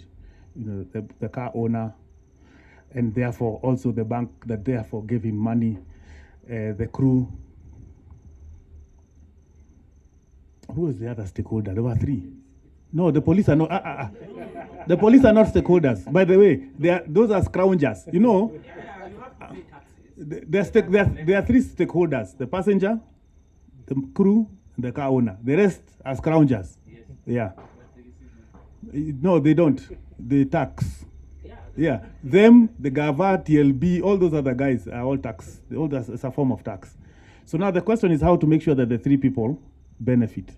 And the thing was how would you pay? How do you make sure that the guys on Bebape can compete with the guys who are not on Bebape? So now you'd need to figure out the culture of the matatu, off-peak and on-peak, and how they divide money, and who has to be paid when and how. And that's the work they had not done. So they were down, Joel. Those guys were down because they were about to be sacked. And we found that just stepping away from what they were doing, and they take a tour, take a tour and forget. It's not that serious. So long as you accept it's not that serious, it's okay. If you've pinned who you are on then you're in trouble. If you are going to be, I'm going to be this guy because this thing is going to work, you're going to be in trouble. It's not that serious. That's the first thing I would say. Half of our anxieties because you have pegged your identity on this thing, and this thing is a thing. You will not cease to exist if it ceases to exist. But there are people who enter that space, and it for me I find it a bit. I understand, but it's not that serious. You just need to remember that it's not that serious. Otherwise, the cost of now going in, crashing, and coming back is too high. You lose friends, you lose. Relax. Switch off the car. Open the window. Look out. You don't have to go just then. Relax. And that's how I would say it, because I saw guys who other people's pressures were on them. And we told them, relax, just let's take a matri and go to Isili. And then we were seeing guys just clicking. Why are those guys clicking? Who's getting paid? Sorry, we are. What's that's another story. I hope I've answered the question.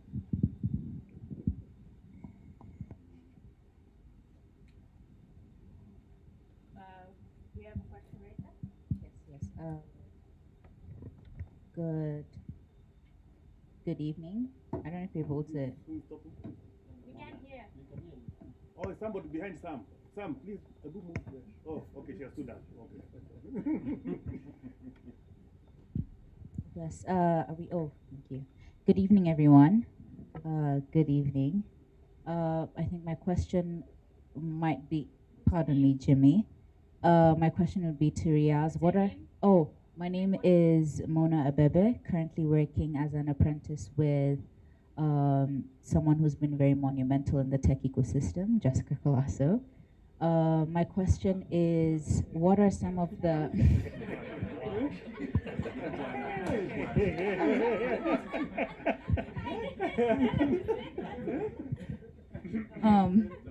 what are some of the some of the breakthroughs that you've had? This is in the cloud and cloud services space that I think you've pioneered, and some that you've learned or heard about as you're, I think, charting those waters for the very first time, possibly, that you found intriguing and very inspiring or very interesting. So I think there's many, and yeah, there's the customers, you help solve problems, stuff like that. But I think probably the most interesting journey has been like our video product, right? We have a video product, and this product we've wanted to build since the beginning of Angani, right? Because it's natural, cloud, big amounts of data, video. Netflix was Amazon's biggest customer, so naturally, it's a good fit, right? And it's a good problem because all the media companies are sitting on lots of data, right? They have video files and going back years.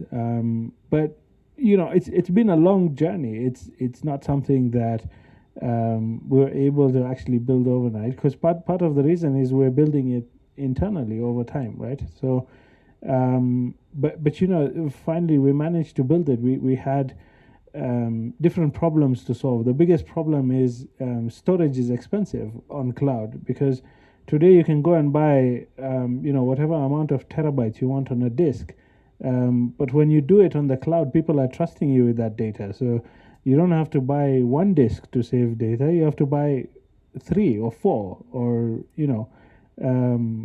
because you have to protect that data. You have to make sure there's RAID, there's redundancy, there's healing, all that stuff. So storage is expensive, and that's what we found is most people don't want to put their content on the cloud because it's expensive. So we actually had to build systems and platform over time that would help people monetize that content. So you're bringing it, yes, there's a cost to it, but you're actually monetizing it, right?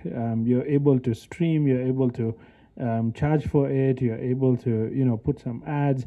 So it's taken time, and it's actually taken a lot of people, a lot of effort. We've worked with teams from Swahili Box, we've worked with our internal teams, and we found a lot of great talent in the process, right? We found Rust engineers. So we actually, eventually have ended up launching the platform, and right now it runs a couple of the biggest media companies in Kenya, and we want to take it, across the board, because it's the perfect ideation of what the cloud can do, right?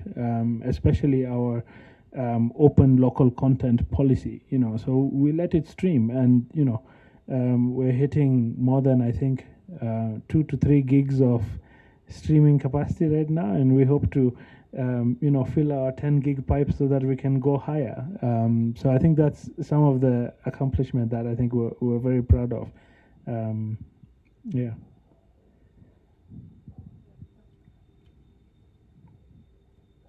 Thank you so much for the space. My name is Ian, a digital creator. My question is to you, Jimmy, and it's on branding. Oftentimes, when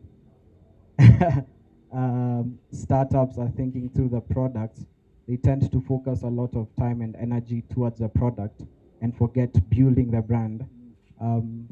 Would you kindly, as someone who's experienced in that field, probably share what it takes to build a good brand when it comes to a tech product, and even for us as devs, product managers, designers, we are living in the personality age where people are being hired because of the GitHubs, Twitter, the tech Twitter, the things that they are doing in the content creator economy space. Can you kindly speak towards that? How better can we build a brand as developers, and when we think through products, what can we do to build better brands which are good products? Thank you. The one thing you have to remember is that a brand should have a story behind it.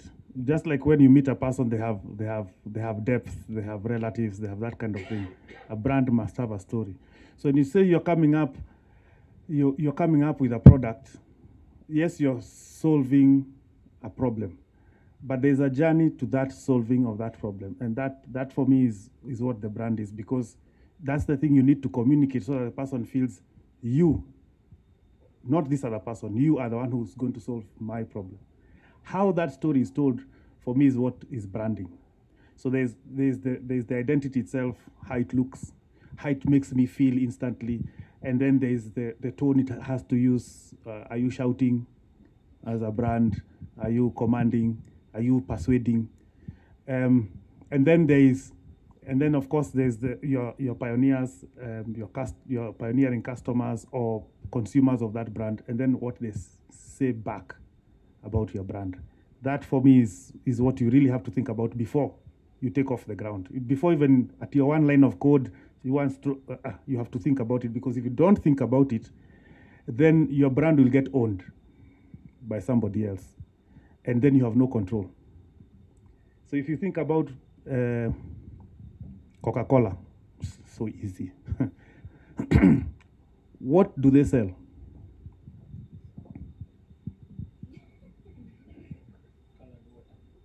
No, that's what you consume. What do they sell? That's what you consume. What do they sell? No, that's what they create. What do they sell? Happiness. Wewe acha wewe, unataka tu kushine wewe. But then how is this happiness expressed in a Coke?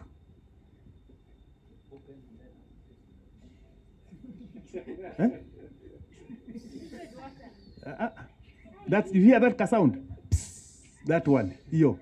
So what happens is that you're thirsty, you grab a Coke, you open it, you're already satisfied even before you start consuming. That is killer branding. Because then what happens, and I watched this one, and that's when I smiled, because I'm in number 3 of this 44 guy, the driver, and he's talking. So we go down Pangani, you just come round Madare, you go down Pangani before you climb up. And there's this billboard with somebody just about to sip. Nimesikia kiu. That's branding. Because instantly the guy we got to the station and he bought a Coke. And that's when I said, shh. And it's in those sounds, the picture and what it generates, that story, that is branding. And that's what you should be chasing, even as you develop your product, even as you do your UX research. You need to then prove that you're solving their problem, and as you create that story and then develop product.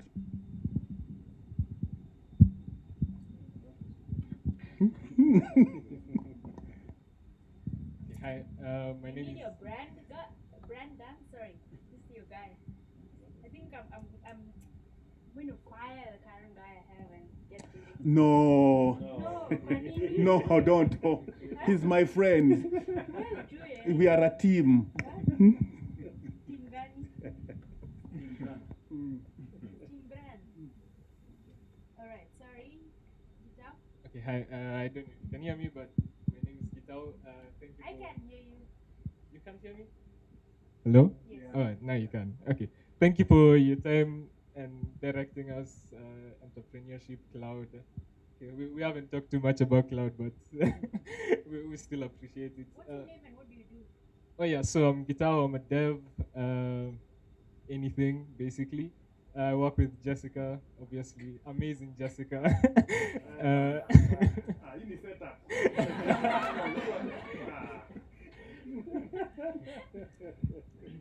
So okay, you Jimmy, you're quite, outgoing. You have a crazy personality, if I should say. You know, we never know. In a month or two, you might be on Jessica's new EP. Rapping. Give it a couple lines. Yeah, and yeah, and Riyaz is more of the chill guy. So how do you two work together? How was it working together at iHub, and also now when you're independent, how is it building your own teams, and how do you find people that you're able to interact with and build proper teams that can solve problems and make your time nice? Yeah, that's to both of you. Gitao, Yes. you should want that question asked how we Co- working at Is Jessica meant to answer? Wait, She wants to. Wait, slow down.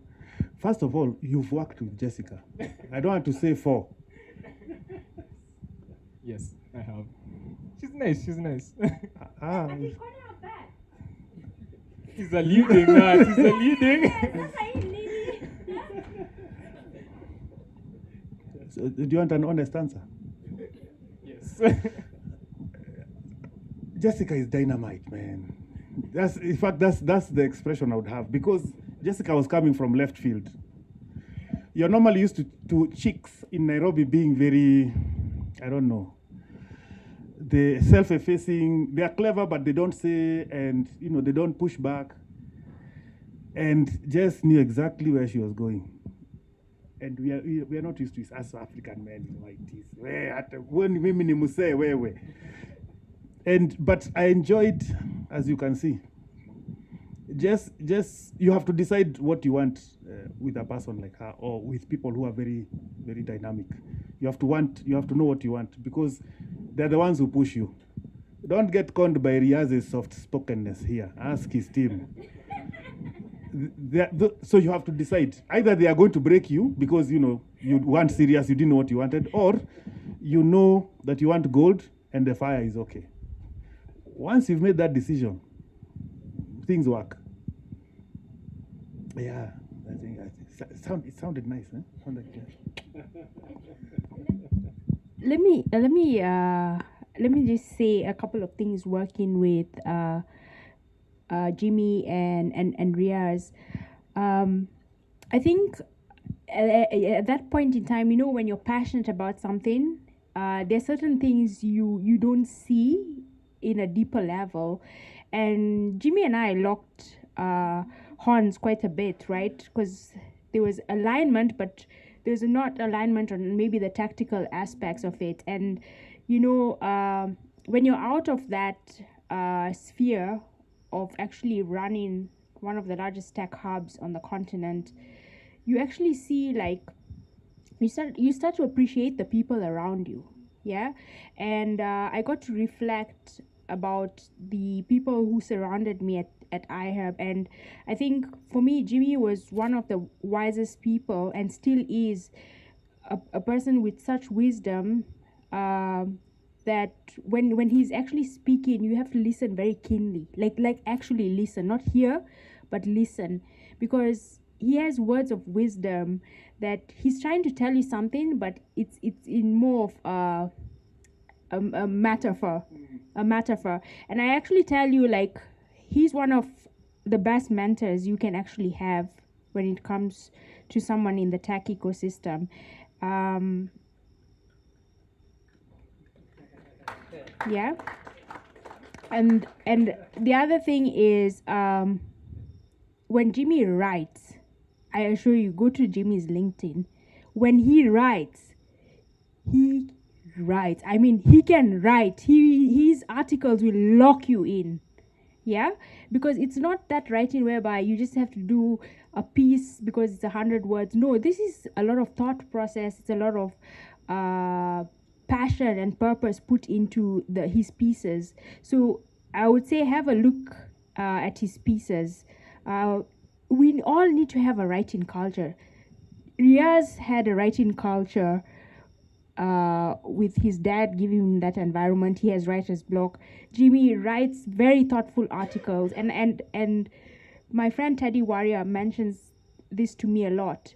We need to have a readership community in our ecosystem. We need to read about our culture, where we came from, how we got to be, and we've got to have more content back into the ecosystem, inject more content back into the ecosystem. And this is the biggest takeaway I actually got from Jimmy is it's not only about the doing, but it's also about the process of the doing. What are the outputs? What are the nuggets? And taking time to actually process that. So the reason why we actually, and a couple of years later, why we locked horns is because I like to do things really fast and like to see results. Jimmy is very process oriented and moves slowly. Now there's a fine balance with that. And once you get to know that, then you can actually work very well with the other person. And it's all about self-discovery. Working with Riyaz, and let me mention, Riyaz was one of my mentors way back when I was in third year of university. I heard about Riyaz. I heard we used to discuss a guy called Riyaz Bachani, and we were like, there's this guy setting up something in cloud. We want to be around him because he's cool. He came from MIT and then I met Riyaz after 2 years. Yeah, and he told me come to speak at Skunkworks. Riyaz will tell you I could not even stand on stage like this and actually talk to a group. Riyaz, isn't that true? I was the most shy person you could imagine. But Riyaz has this, and his team can tell you, he has this such a soft heart that even if you do something, he will not get angry. And he gave me like advice on career path. I think he actually is one of my first people to interview me, and I was just like when you're at Wananchi, right? I think I gave him a figure. He looked at me and like, what are you guys, what are you asking? Silicon Valley Valley figures. But I think post that I joined Strathmore as a management consultant, and 3 years later joining forces with Eric and Riyaz, and then eventually Jimmy. Riyaz was always that person who would always see the positive side of things, and he'd coach you in such a way that was very soft and gentle by nature. I think we need more leaders like that in this ecosystem. The startup ecosystem or the entrepreneurial ecosystem is very harsh. It's very harsh, and we as founders, being a founder, we know what we want. And sometimes when talent doesn't get it done, you either micromanage or you fire them, right? So I think sometimes we have this ethos in the Harambean Alliance where we call it subservient or servant leadership. And the best person who emulates this is Nelson Mandela. He had servant leadership. And I articulate that today we have servant leadership right here on this stage, with Jimmy and Riyaz taking time.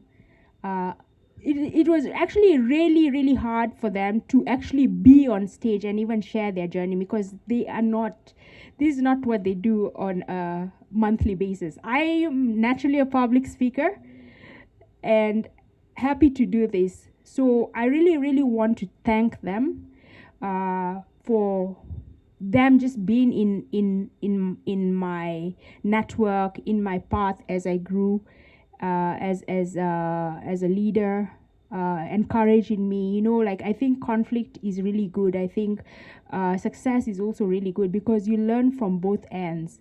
But today what we actually have here is authentic leadership. Right here, people coming to tell you from how they started, sharing their knowledge. It's not for the hype. We're here to tell you the stories of how their journey started. And actually, thank you to Sam and the Africa's Talking team for actually hosting this and encouraging this kind of community sharing. I don't want to take too much time. Do you have any more questions? 1 or 2 questions from the crowd, and then we'll end. And there's some refreshments courtesy of the Africa's Talking team, and you can talk more to Riyaz and Jimmy. Can I ask a question? Yes. I don't know what to say now. But Jessica is just delightful, like malaria queen. You know what I mean? You just need, you need, but it's going to be painful, but you need. Yeah. Thanks for that.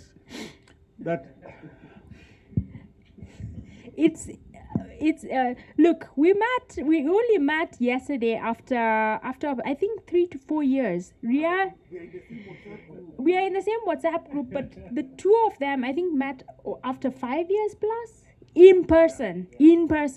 A conversation of 1 hour lasted 3 hours because they were catching. Okay, for them it was 5. I had gone off and just doing phone calls and other things, but you can see how rich this ecosystem and this community is. The gems are there, and we are going to bring those hidden gems to the stage. So watch out for November. We have a question from Teddy Warrior. It's actually not a question, but my name is Teddy Warrior. I'm here at Africa's Talking as the chief storyteller. I love that because we are the creators of stories as Africans, and also the creators of music. And at some point, I'll extend to both Jimmy and Riyaz to come and do an Africa's Talking podcast, so we can actually broadcast it also to the nation, because you have very fine gems. And Riyaz, I'll speak a bit of his story because I know it just a bit briefly. I met Riyaz first in 1999, and my then mentor, the late engineer Kipsang Choge, who is the father of a good friend of mine called Nathaniel Choge, who also went to MIT. Choge, or Nathaniel, was always telling me, there's this guy who writes amazing essays. You should just meet him. Because those days we had written a book called New Horizons, a practical guide to applying to universities in the US. So I think he gave me a few of those, and in fact, he was always talking about the essay that you wrote to MIT. I think later he wrote one on mob justice, and it got him into MIT. I don't know which one you wrote, but these essays are very important. These essays are very important. So we'll take some time to just help you share your stories, and most importantly, also to help you brand yourself, because when the guy was talking about Kirinyaga district rural for rural development, it brought a lot what Kenya is all about. So thank you very much. And we hope, because now there's a new administration, with the help of my young brother, John Warrior there, and with the team here at Africa Soccer, we hope we can bring Mr. Eliud Owalo here to tell us what they want to do for us, and we can tell them what we want them to do for us. So God bless you, and thank you so much for saying it's always good to look up to somebody above there, whether it's God or trees or skies or rain, but look up to somebody up there. So thank you all for visiting, and I hope you can know each other. All right, ladies and gentlemen, I think you can take your questions up with Riyaz and Jimmy over the refreshments. Enjoy the rest of your evening. Thank you for coming.